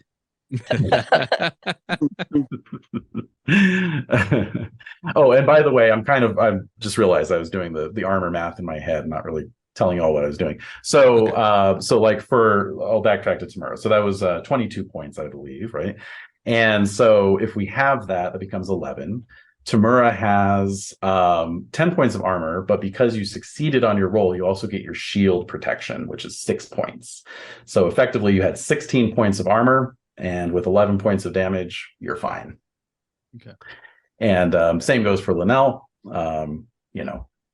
Half of 19 isn't even enough to get through your armor. Do I take the 3 points of bruising from? Yes, that you do take, because that's falling damage, and falling damage okay. ignores armor because you bounce around regardless, right? Gotcha. That's what I thought. Okay, next I have Evrain. Okay. So my charge is 15, and then with my success, I would make it 20. Is that correct? Mm-hmm. That's correct. Okay. So you cannot fail. Right. I rolled a 6. You can roll low, however. All right. Yes. I love that you were rolling super high right up until you got into combat. All right. Well, it is it is Evrain's lucky day because I just fumbled my roll. Yes. Eudemus. Yes, indeed. I don't think the charge fumble table is in the quick start, but I'm going to roll it anyway. So, okay. So your opponent, he merely shatters his lance on your shield and gets a face full of flying splinters. Okay. He does not manage to pole vault himself out of his saddle. So you can go ahead and roll your charger or your horse's damage. I think you have a charger. Okay. Let's see here. I have a warhorse charger. Yes. Okay. So I rolled the 66 damage. Is that what I'm looking at? Yep. Okay. That's correct. 20, 21, 23. Wow, okay. So let's see, what's their size? Oh, yeah, these are beefy boys. So Dex roll. Wow, just not his lucky day. Rolled a 19, so at least he didn't fumble his Dex roll. But this poor guy, he's got splinters in his face. He's just been dismounted. Oh boy. Ouch. Yeah, he's hurting. All right, so you have unseated your opponent. Well done. Well done, Sir Rain. Well, you are a seasoned mercenary after all. So all right, and lastly, we have Cadwallon. Okay. Okay, I have rolled a 14. All right, 14 against my 4. So you win and may roll your horse damage. Okay, it's 5d6, 5 6-sided dice. So that's 17. Okay, 19. 19. Wow, okay. This guy Dex rolls well. I rolled a 19 again. So down he goes too. So in what is possibly Cadwallon's first crossing of lances with an enemy knight, you have unseated your opponent. Well, that's right. He's a He's squire. An esquire, technically, since All he's Mm. he aged out of squiredom without becoming a knight. So not a lawyer. It predates lawyers. Predates the lawyers. It's so funny to me that like that term sort of morphed, you know. It's Right. like, changed from being yeah. You see so few lawyers these days on horseback with lances. Much I think to they our should bring it- loss, really. Yeah. Yeah. All right. Okay. So so the way it works here is let's see. Okay. So let's see. Who was we had Tamura was the only one unseated, right? Yes. I believe that is Okay. correct. All right. So if you are unseated, you are considered captured. And the knight who unseated you will lead you back to an area called the reset, either themselves or they'll send their squire, or they can even signal an official called a kipper. I will not hang my head in shame, though. No, it was well fought. It was well fought. All right. Let's see here. Okay. So in a normal battle, from turn to turn, you choose your posture. You can be valorous, you can be reckless, you can be prudent, you can even be cowardly if you just really don't want to be there. By default, if you're starting the encounter with a mounted charge, like you all did, you are considered to be in valorous posture. So that means you're going to be fighting 2 combat rounds. So that was the first combat round. Tamura is out along with her knights. Cadwallon and Vrain both unseated your opponents. Do you want to lead those knights back to the reset or send your squire to do it? I would say it would be within his traits to take the lead rather than the squire. Sure. You do it yourself. Mm-hmm. Okay. And how about Cadwallon? Well, do you have a squire? I forget. He has no squire. Yes. Okay, so you have no choice. All right, so that really just leaves Linnell fighting here.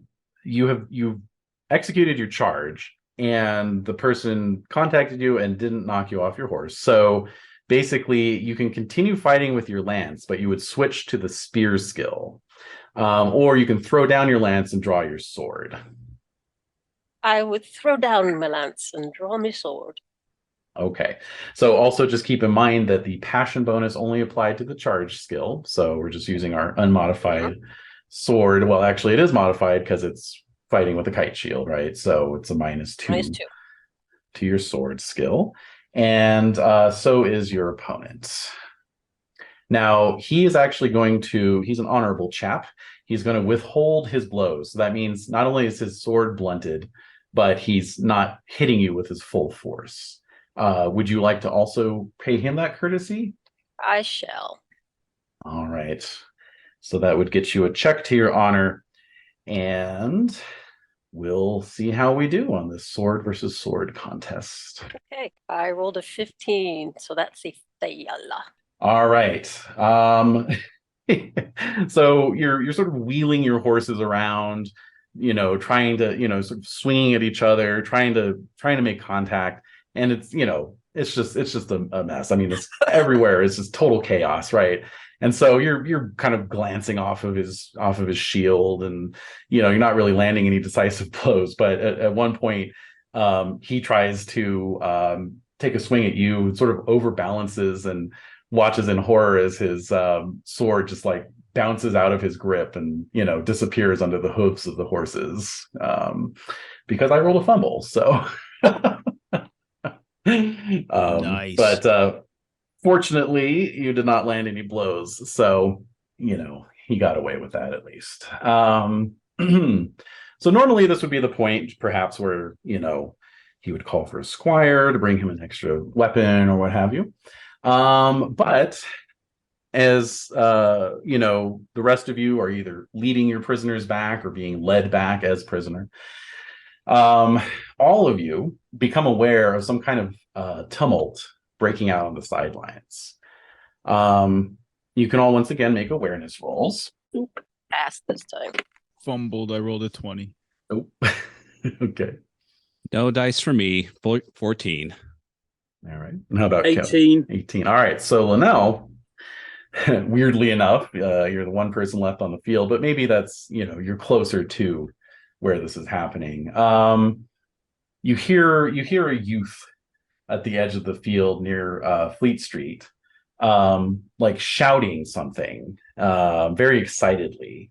And there's a lot of like activity, like the tournament officials are running around and something's going on clearly.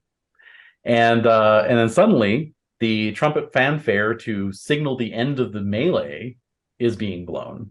This is, well before when it was supposed to be wrapped up. Knights are reining in their horses, looking around. Everyone's quite confused. And then you see this youth once again yelling, "The sword, the sword!" And you see him pointing frantically back towards the city, back towards St. Paul's, back towards the location of a certain sword. Oh. Okay. Mm-hmm. I'm still mounted, yes. You are, indeed. And And so am I. I shall ride in that direction. Indeed. I am not mounted. You are not mounted. Now, you can make a dex roll to perform what's called the leap, where you do the cowboy thing of just like leaping over the rump of your horse and landing in the saddle. Do it. Oh, I'm totally going to do it. Because I remember doing it when I was knighted. Yes, indeed. My dex is 12. I rolled an 8. Nice. All right, so your horse is being led as well, and you're just like, haha, whoop, up under the saddle. Yeah. Yeah. All right. I assume everybody's taking off at this point. Oh yeah. Yeah. Yeah. Okay. So everyone, I know why I'm here. yes, that's right. So everyone roll horsemanship. I'm going to say for Tamura, even though you succeeded on your leap, you didn't critically succeed. So you'll be at a -5 on your horsemanship. Okay, fine. All right. I don't. Yeah, Where is it? Where's horsemanship? It's going to be under combat skills. Found it. Yeah, Found combat it. skills. So I rolled- thanks to my -5, which drops my horsemanship from a 15 to a 10, I rolled a 10, which means I got a crit. Love it. Yes.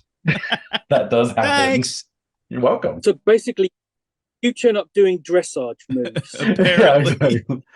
Just overtaking everybody. Like, just like, no. All right. And Roz, did you say you failed? No, I rolled a 14. My horsemanship's a 15.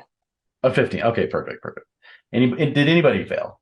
Nope, I Everyone got it? succeeded. Nope. Cool. Good. Okay, so Tamura, you managed to leap your horse over like an intervening little wooden fence that had been erected to mark the edge of the field, and you very quickly make up lost ground and are shortly riding at the side of King Leodegrance himself. The rest of you are right behind. Nobody fell too far back. Okay, good. Yeah. So let's see. So basically everybody is headed for Ludgate, and so it's creating this tremendous traffic jam as everyone tries to force their way through. It's a crushing mass, and everyone trying to go all at once. So your headway slows down considerably as you move into this bottleneck through the gatehouse, which is just amplifying the shouting and the screaming, and like knights are like panicking, because they don't know what's going on, and they want to, their adrenaline's already pumping from the melee, and they're desperate to be the first to see what's going on. And now, like a cork, you all go shooting out the other end of the gatehouse, and you hear the tremendous crashing noise as one knight, crashes into a street vendor's, lean-to, and then the screams of a man being trampled somewhere behind you, but it's beginning to open up, and up ahead is St. Paul's looming into your vision, and then the grassy courtyard beyond, and more knights are pouring in behind, but you've gotten a pretty good position. In fact, for Tamura, you are among the first to enter the courtyard, thereby earning some glory. Yes. And the rest of you are not far behind. And yeah, so you all have relatively front row seats alongside Liana Grants. And knights behind you are obliged to stand in their stirrups and crane their necks. But all of you see a familiar squire, that young lad, the likely boy, and he's standing there near the stone, watching everyone as they're filing in, and the sword is stuck in the anvil, and he looks awfully confused by all this sudden attention. So before we move on to the thrilling conclusion, we'll take a quick break. All right. Well, we are all back, ready to go. David, take us away to the conclusion of this thing. Indeed. So there, in addition to all the knights, there are a bunch of commoners. There, the whole crowd is assembled, people pouring in. Anyone who has religion pagan can roll against that. I think that's gonna be me. All right. Yeah. Oh, I do too. Nice. I just have religion any. Well, that's what I have on the back, but on the front part of my character sheet, religion is pagan. Mm-hmm. So, Okay. but I failed. Yeah, that's the thing is, it's Oh, yeah. fill in the blank with the religion, it says. Yeah. Yep, I failed too. 2 fails. Okay. And those of you who are Christian can roll against your religion skill. I critted. I failed. A crit. Nice. I rolled a All 5. right. Good job. Excellent. Okay. So for Linnell, you find yourself not too far away from none other than the Archbishop of Britain, Archbishop Dubricus. He's looking very serious. It looks like he's emerged from inside the cathedral, and he's watching the knights. He's looking at the squire. He's very curious what's going on. He catches your eye, and then you both, resume taking in the scene. So there is this tremendous chattering, shouting babble. He drew the sword. Who did? That lad there. Him? Impossible. Only the King of Britain could pull the sword. And then you see a very rough and tough looking knight. His helmet actually, is a little conical steel helmet, but it's got like a gold crown bolted to the rim of the helmet. He has a rather magnificent salt and pepper beard, And you can see even beneath his armor and padding and everything else. I mean, this guy is obviously a bear, essentially. He jumps down. You don't even need recognized rolls to see that this is King Lot of Lothian. He's one of the most powerful kings of Britain. And he goes, "This thing is going to move. It'll move for me." And he lays his hand upon the sword grip and he pulls at it. And his knights are like, "You could do it, sire. You could do it." And then he's like putting two hands to it and he's pulling, and you can see the muscles under his armor bulging out, but then his hands slip and he staggers backwards. And then a shout from the crowd, "Let the boy try." And others like, "Yes, let the boy try." And you see an older knight. You recognize him from the ale house yesterday. He was with the squire. He was Sir Kay's father. And he nods, and the youth lays one hand upon the sword and pulls it from the stone without any trouble whatsoever. And a collective gasp goes up from the crowd, and he slides it back into place. Not what?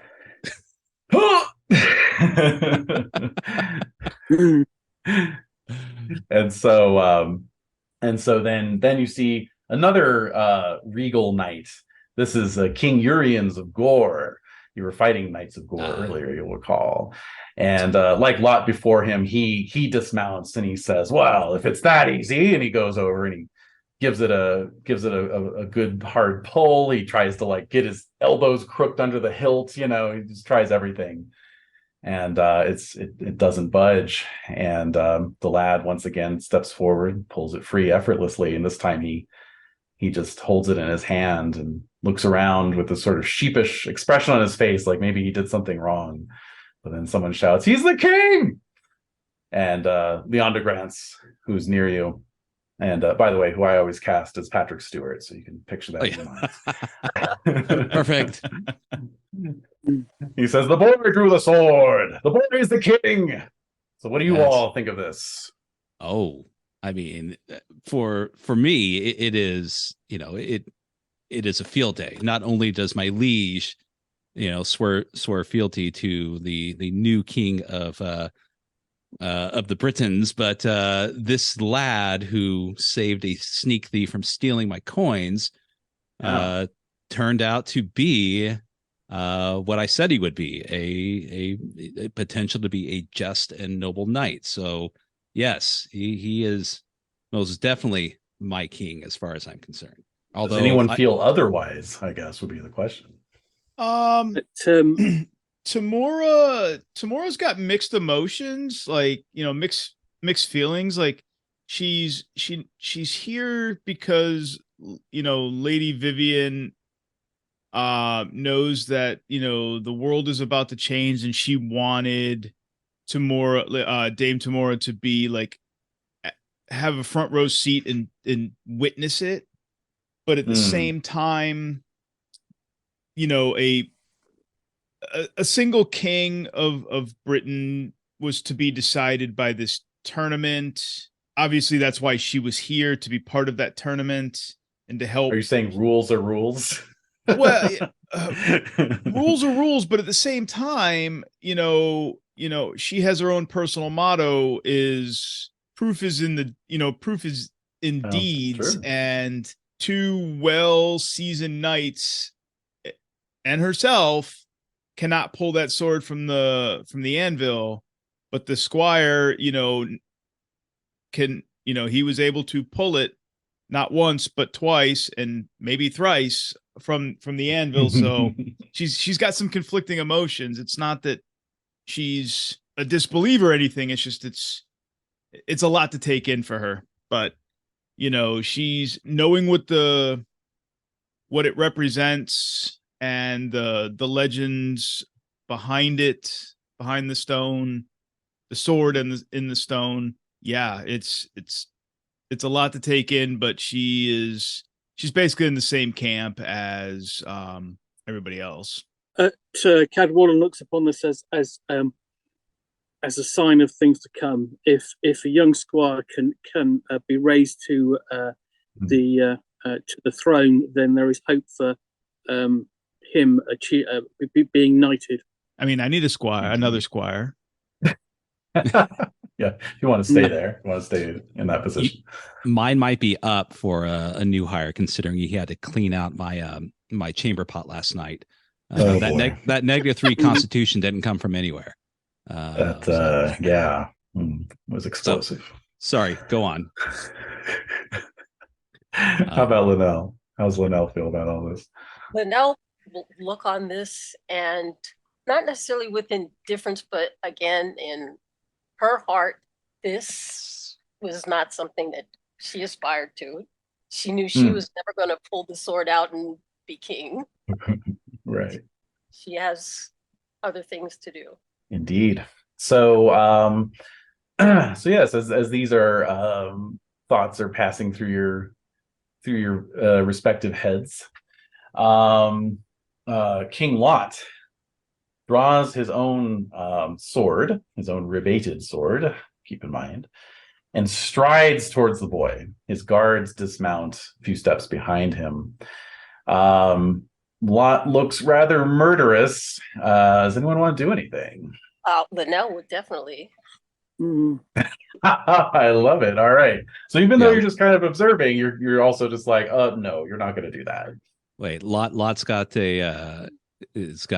murder in his eye. Then no, he's got murder in his eyes, and he's heading for the squire. No, that's not going to happen. That's a no. Okay. Yeah, I kind of can't let that happen. All right. So all of you are spurring your horses forward, and it's kind of like riot control, right? Like all you have to do is just kind of interpose your horse between Lot and this boy, because he's on foot as well. And I'll say, since Ros, since you were the first to respond, Linnell is the first to kind of block that path, and the king looks surprised and then affronted and slashes at you. So it's okay. He's not a real king. King Lot. I assume you are armed. You have weapon in hand. So the good news is that since you're mounted and he's not, you get a +5 to your weapon skill, and he gets a -5. That's going to be my sword. So +5 makes that a 2-0. Let's see what we can do with that. Nice. That's a 5. Dang it. Oh, all right. I rolled a 16 against his modified sword skill of 18. So he's going to whack at you with his sword, but it is rebated. So, wow. But I did roll quite a few 6s. So, I mean, yeah, Lot he's a tough guy. Okay. So the good news is you succeeded in your roll, which means you're going to get your shield protection. So you'll have 16 points of armor protection. I rolled a total of 26. So that's 13. So you don't actually take any damage. However, he does hit you hard enough to automatically knock you off your saddle.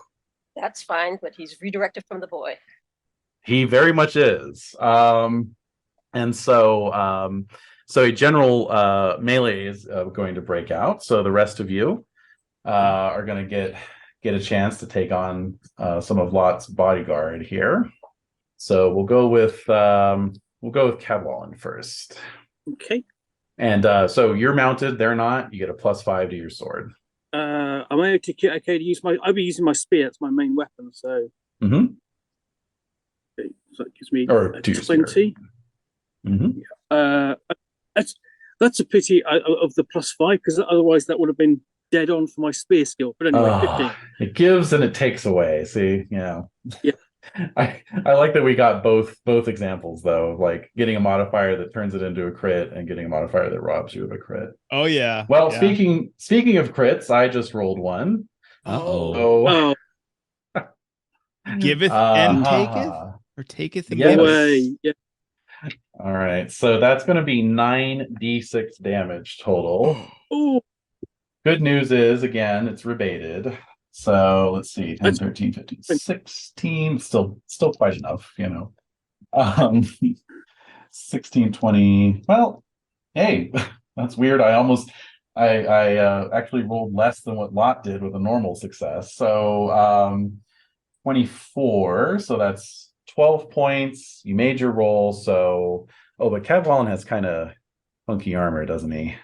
What does he have? He has 13. All right, so your armor still protects you with the shield. You're fine there. And yeah, go ahead and make a dex roll to stay in your saddle. 9, which is under my dex, so I'll make it. All right, great. All right, next we'll do Ivrain. Question: Can I Yes. use my honor passion to raise my sword skill? Actually, I will suggest you use your adoration passion. You can invoke that at any time for any reason, because all you have to do is picture the lady in your mind. And if you get any kind of success, it's a plus 10. Ooh, nice. No. No. Yeah, that failed. All right, that's fine. Yeah. Oh, well, I mean, it's hard to concentrate in battle. God, stop but thinking about anyway. her sister.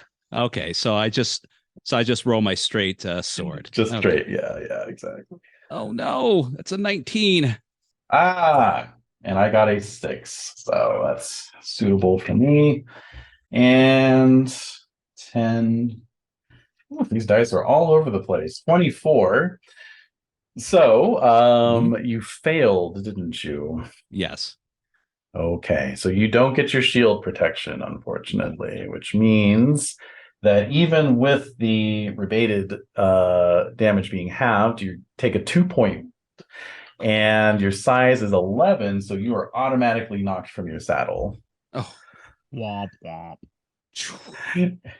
And lastly, All right. Tamura. I am not impashing anything. I am just gonna Yeah. I'm gonna reach out and touch somebody. So with the +5, that takes me, using my arming sword, up to a 20. I rolled a 17 for a success.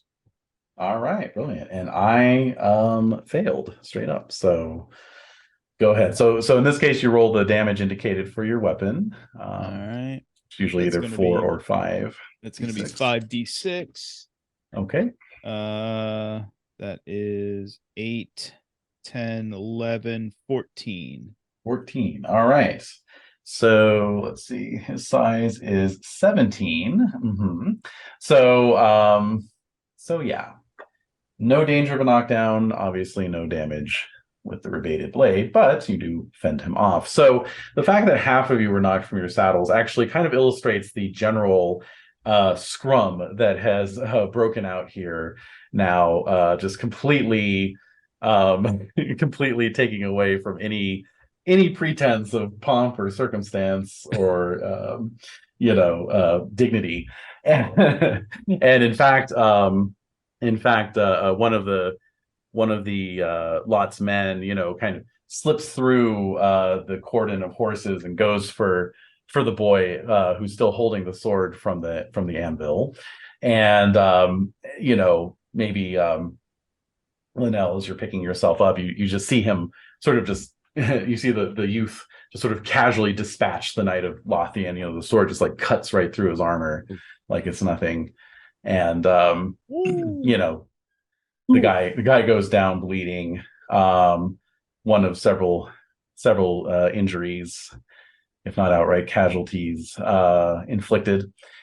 And so basically the 4 of you bought enough time for the rest of the knights led by Leonigrans to kind of surge forward and push back against the knights of Lothian and Gore. And Leonigrans is shouting from his saddle like, "He is by right the king, he drew the sword." And Lot shouts back and like, "No beardless boy shall ever be my king." And others are agreeing like, "Nor mine, nor mine." And the Leonigrand says, "I say he is my king." And he dismounts and he kneels before the squire. The squire looks around and he says, "As I am king, I accept your offer." Mm-hmm. And so, yeah, you are close by to this. You have a chance to be among the first knights to swear loyalty. Oh, yeah. Having protected him, I will go for. I will I will dismount and go forward. But and I will say loudly, "I am no knight, but I swear my fealty all the same to the new king." Love that. And so as Leonigrans and then Cadwallon take a knee, and the rest of you follow, and then soon, like, most of the crowd is kneeling, leaving just this sort of significant minority looking on, seething. And then there's a moment of quiet grace, and then Lot breaks it by throwing his rebated sword clattering to the cobblestones, and he goes, "I'll be back with a sword that won't fail me." And he leaps atop his horse, and with the guards a half step behind him, and they all pivot and gallop off, heedless of those who they nearly trample. And so as they ride off, the boy's father takes that as the cue, and he raises his sword and he says, "Hail, King Arthur!" And the crowd echoes, "Hail, King Arthur!" And again, "Hail, King Arthur!" And finally, "Hail, King Arthur!" And so we conclude. Yay! Huzzah! I mean, I would then get in, does Nigel Terry look like he's 34? Because he certainly doesn't look like a kid.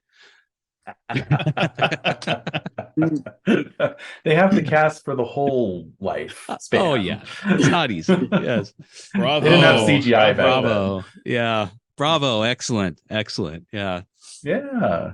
So No, that was great, you guys. That was a lot of fun. So I appreciate you definitely running it for us, running it for our frequent flyer guest Pookie, who's been chomping at the bit and badgering me since Gen Con, because he voluntold me at our Gen Con accommodations that I was going to run it for people. Well, you are the experienced Pendragon game master in the group. Yeah, well, that I am, but I just haven't gotten to it yet. So, and to be perfectly honest too, I was about ready to volunteer it because I would have liked to have had the practice before the con game, but then Keith, coincidentally said, "Hey, I'm going to ask David if he wouldn't mind running this for the podcast." And right then and there, I just zipped my mouth and said, "Okay." yeah. That's fantastic. That's fantastic, Scott. What are you running instead for us? That's right.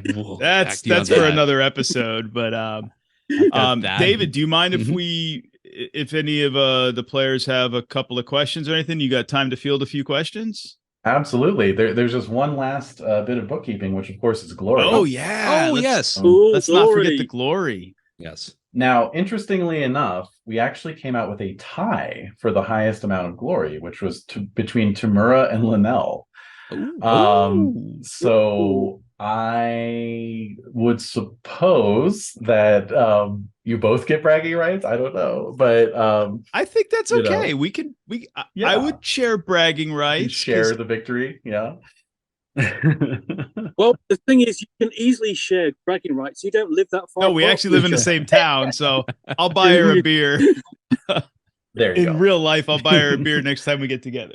There you go, Pookie. You go. I'll be running a tournament after Strategicon between these two and have them go against the joust. And winner takes all bragging rights.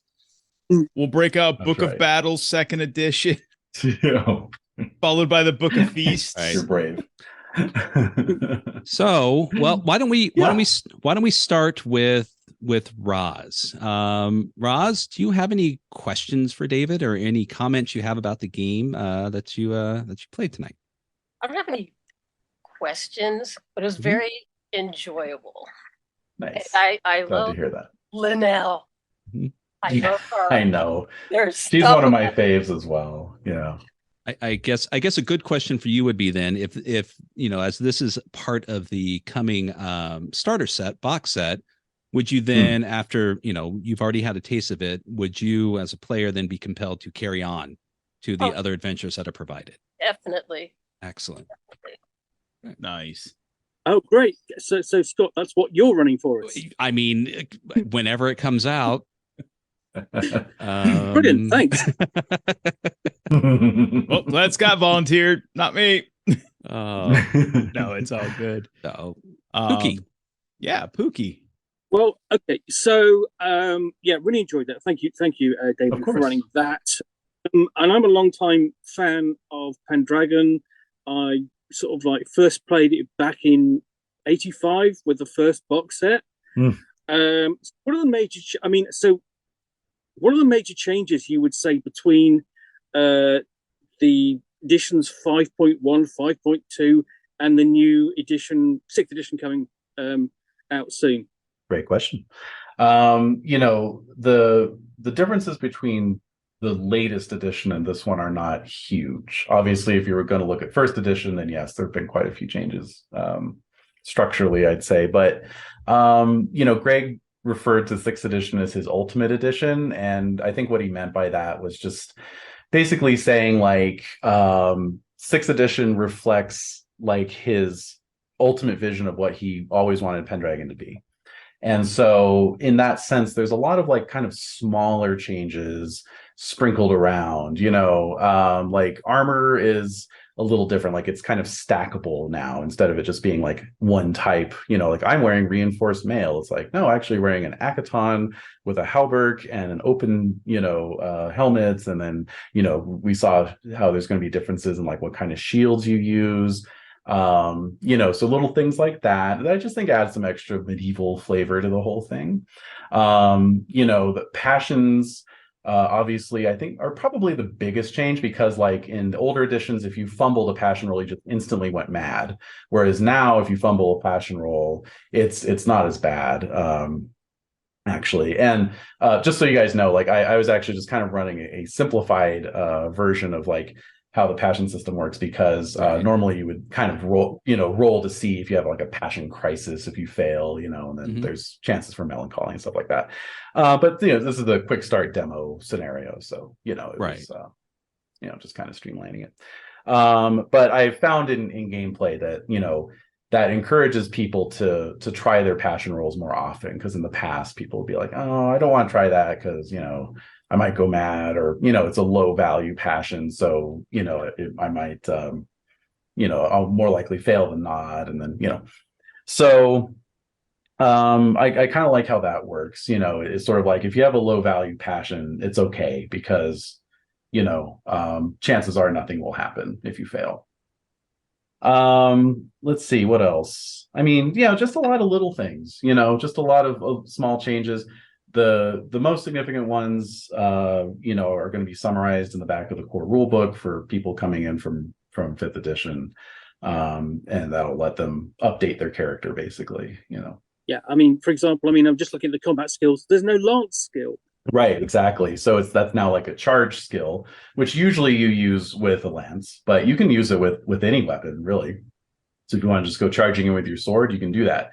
Now, the lance is the most sort of like advantageous weapon to use with your charge skill, but nobody's like forcing you to use it. Okay. What other questions you got for him, Pookie? This is the start of this is the sort of like the introductory adventure in the starter set. What are the other adventures in the starter set going to be? Oh yeah. So yeah, that's actually Act 1 of the introductory adventure. So that I find that one usually takes a good 2 to 3 sessions to play through because it's pretty action packed. And that's basically, the year of the boy king. So, Act 1 is what we just played, and then Act 2 is kind of like the aftermath. So we saw how the northern kingdoms were refusing to recognize Arthur. Well, the rest of that adventure is seeing the consequences of that, basically. And then there's 2 other adventures. So it takes you through 3 game years. So you can kind of experience the flow of the game. You got the winter phase, and your characters get some chance to boost their stats, with experience. So the second adventure, basically continues the narrative, of this war with the Northern Kings.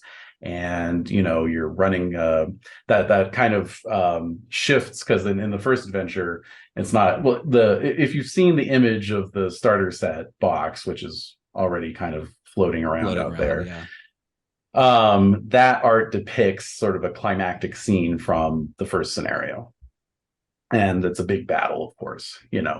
second scenario now is like kind of almost like covert ops, because you're working on behalf of Arthur to like gather allies, right?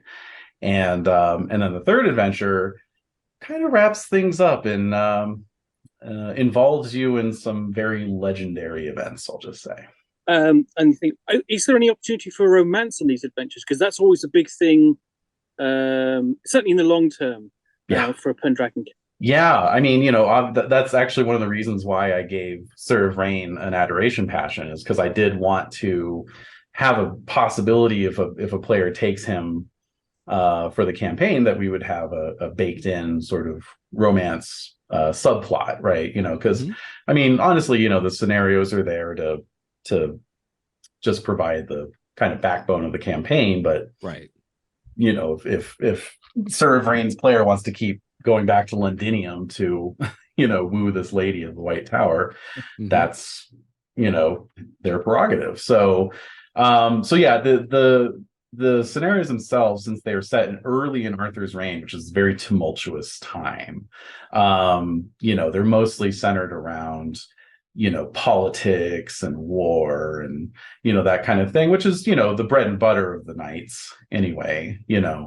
But we do have some other scenarios that will be coming out in, let's say, early on as we're rolling out the new edition, and that will sort of like advance things. If you're playing the starter set, that will sort of advance things along, and at that point Arthur meets Guinevere, and there's a bit more kind of courtly stuff going on. So we do plan to like kind of release product that people who buy the starter set can then buy that to sort of continue going. Obviously, want folks to buy the core rule books too, but right. If you just want to keep running these characters, here's some more scenarios you guys could use. Cool. Yeah. Great. Yeah. Well, Scott, what did you think? Do you feel prepared to run this?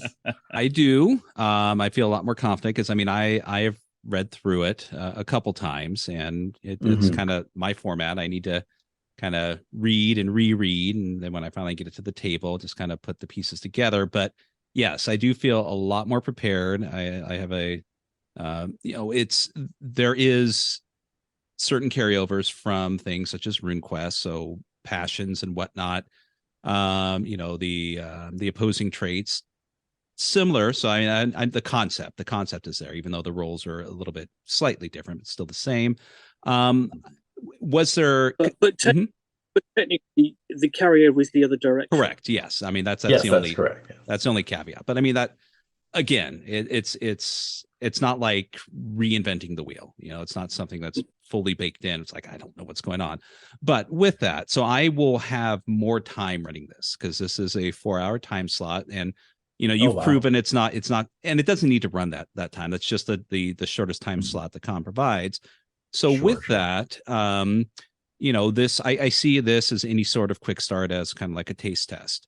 Was there anything that you would recommend within the quick start that maybe you didn't touch upon, or maybe something that I could provide a little bit more just to make sure that there's a couple things, a couple extra things covered within the scenario, just to give them a more, all-encompassing aspect of the game. I know there's a lot of stuff on the character sheets that aren't even touched upon because it's from the quick start. So it's right. Exactly. Will be coming later, but anything within the scenario that maybe, you maybe skipped over or something you just, didn't do within the time provided, but any recommendation like that? Well, obviously you can really sort of play out the first part where you're sort of exploring the city. Like you could do multiple rolls on the city exploration table, for example, and just have a lot of fun with that. Or you could like elaborate that encounter with Merlin. Maybe he actually comes over and talks to the players, or whatever, right? Mm-hmm. Yeah. Excellent. Mm-hmm. Sorry, go ahead. And and if you wanted to, you could also extend the tournament melee by another battle turn. Let's say, like run the Knights of Gore. You can even do 3. Just run Knights of Gore turn 1, Knights of Lothian turn 2, and charge King Lot's Conroy, which is the opportunity, on turn 3. Run a nice little mini battle. And another quick question, because I don't know if this is in the rules, but this is just more a personal thing. So when I lost my 3 Constitution, Yes. how would that be applied to my current hit points? How are Constitution and hit points correlated? Yeah, so hit points are your Constitution plus your size. So it's just the 2 added together. And, got it. Perfect. Okay. And let's see. I think did Sir Evrain actually have a chance with the Lady of the White Tower, or is he just fooling himself? You'll have to play to find out. That's right. Oh, That's the answer for everything. All right. Keith, the thing with the Yeah. adoration passion, the thing with the adoration passion is that if you ever consummate your relationship, then it turns into a love passion, and the value immediately reduces by half. Oh, okay. So it's actually in your best interest to never try and seal the deal. It's just you're just supposed to moon over her for the rest of your life, basically. Right. And not do the whole get angry every time you're brushing your teeth next to her, going, she just doesn't do it the right way. God damn it. No, I only have one question, and it and it kind of goes and it kind of plays into the question that Pookie asked about changes. So last month, for our reading club, book club, we read this, right? So we read the quick start, and one of the club members had a question on the melancholy rules, right? Yeah. And I don't know that I did it a service in answering his question, so I thought I would just kind of throw it out here, because who better to address it than you, right? So he basically wanted to know, how does it work when you fail let me get the page open here. When you fumble that passion roll, because that's when it's triggered. Or fail. Right. Or fail. How does it work, and at what point does it take a character out of the game and become a game master character? And what's it in terms of gameplay? How long is that actually, what's the duration of that in reality? Sure. So I mean, there's a little bit of GM fiat there. So for example, I ran this scenario at Chaosium Con last year, and one of the players, failed their passion roll and then succeeded on the passion crisis roll, and became melancholy. And it was during the tournament melee. So I said, oh yeah, well, you're all pumped up right now, so the melancholy is not going to kick in until after the melee. And she's like, no, I want to be melancholy now. And I'm like, okay, that's cool. So, sometimes I'll delay the onset of melancholy or madness if you're in the middle of battle, or, something else significant is going on. But it really is just kind of up to the GM, both in terms of when it hits, and how long it lasts. Now in the core rules, of course, there's guidelines for, it's sort of pinned to the value of your passion. So if you have a lower passion, then the melancholy lasts a day, and if you go mad from it, I think it's 1d6 days or something like that. But obviously if you have a really high passion, that's when you're going to be melancholic for weeks, and if you go mad, no one's going to hear from you for years, and at that point, I mean, Pendragon is the sort of game where it pays to have a backup character, at least, if not created, then at least in mind, Right. that you can, that's one of the reasons why we have 8 pre-generated characters in the starter set, because it's kind of wow, your character just took a nasty blow to the head and is no more. Here's another pre-generated character. Right. Or, Okay. Or they went mad, and so they'll come back at some point. But in the meantime, you can play Sir Rain, So Gotcha. Okay. Yeah. Oh, cool. Thanks for answering that. Sure. All right.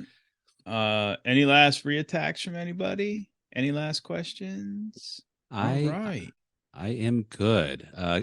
Can I just play this at the table and just cut out our voices and just have David run it for them? No, I don't think that's how it works, but No, you it- could try. No, It'd it be won't. tough but to no. sync things up, I think. Yeah, no, but I am more confident than ever, so I'm looking forward to running this. And hey, we managed to get through the whole of this without one Monty Python reference. And we're gonna finish this Congratulations, wrap up everybody. without one. So let's keep it there. Make it quick. All right. So with that, Ros, Pookie, thanks for playing. David, thank you very much for taking time out of your busy schedule and your evening to come run it for us. So we could, entertain these guys and put it out as our next episode. Muchas gracias, my friend. Absolutely. I greatly appreciate it. Great. God, I can't even talk tonight. I'm tired. I greatly appreciate it. Anytime you want to come back on the show and talk about Pendragon, we're always happy to have you. As you know, it's one of my favorite games, so I'm happy to talk about it, happy to play it. So yeah, absolutely. I will refrain from asking you when it's going to release because I know Chaosium has not made an official announcement, so I'm not going to ask you and put you on the spot. So yeah. I will give you a reprieve from that this time, but next time maybe not so much. Right. Yeah, right. Hopefully it'll be out by the time I'm on next. So I hope so. Wait, you're on next week? What? No. I know. I'm a funny guy. But again, thank you so much. Scott, any lasts from you? Sure. No, I think all I have to say is, listeners, if you enjoyed this, please let us know. If you have any questions or comments, definitely shoot us an email at titterpigspod@gmail.com. And if you have, anything to say about the session, we would definitely love to hear from you. Pookie, thank you again. Thank you for being on. Yeah. Ros, always a pleasure. I'm glad you were able to join us tonight. As was I. All right. So last thing before we great go, meeting you I both. know Ros doesn't do the social media things, but you can find her on the Rolling Boxcars Discord. She likes to hang out there. And that's where the Titterpigs also resides, on the Rolling Boxcars Discord. Pookie, where can people find you on social media? You can find me on the Rolling Boxcars Discord, but you can also find me at Reviews from Really A Blogspot, where I post my reviews, including a review of the previous edition of Pendragon, and also on my YouTube channel, Unboxing in the Nook, where I actually unboxed a first edition copy of Pendragon. True story. And David, where can people find you on social media? Oh, I am at Sir Larkins on all the usual places. Not terribly active, but I'm there. So if you want to follow me, that's fine. I retweet from time to time. All right.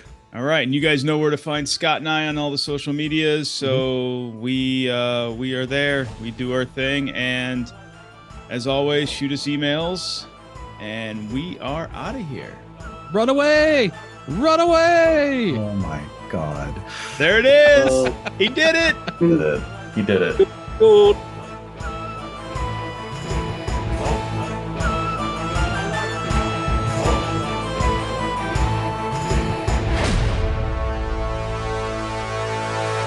Be still, sleep. Rest in the arms of the dragon. Dream.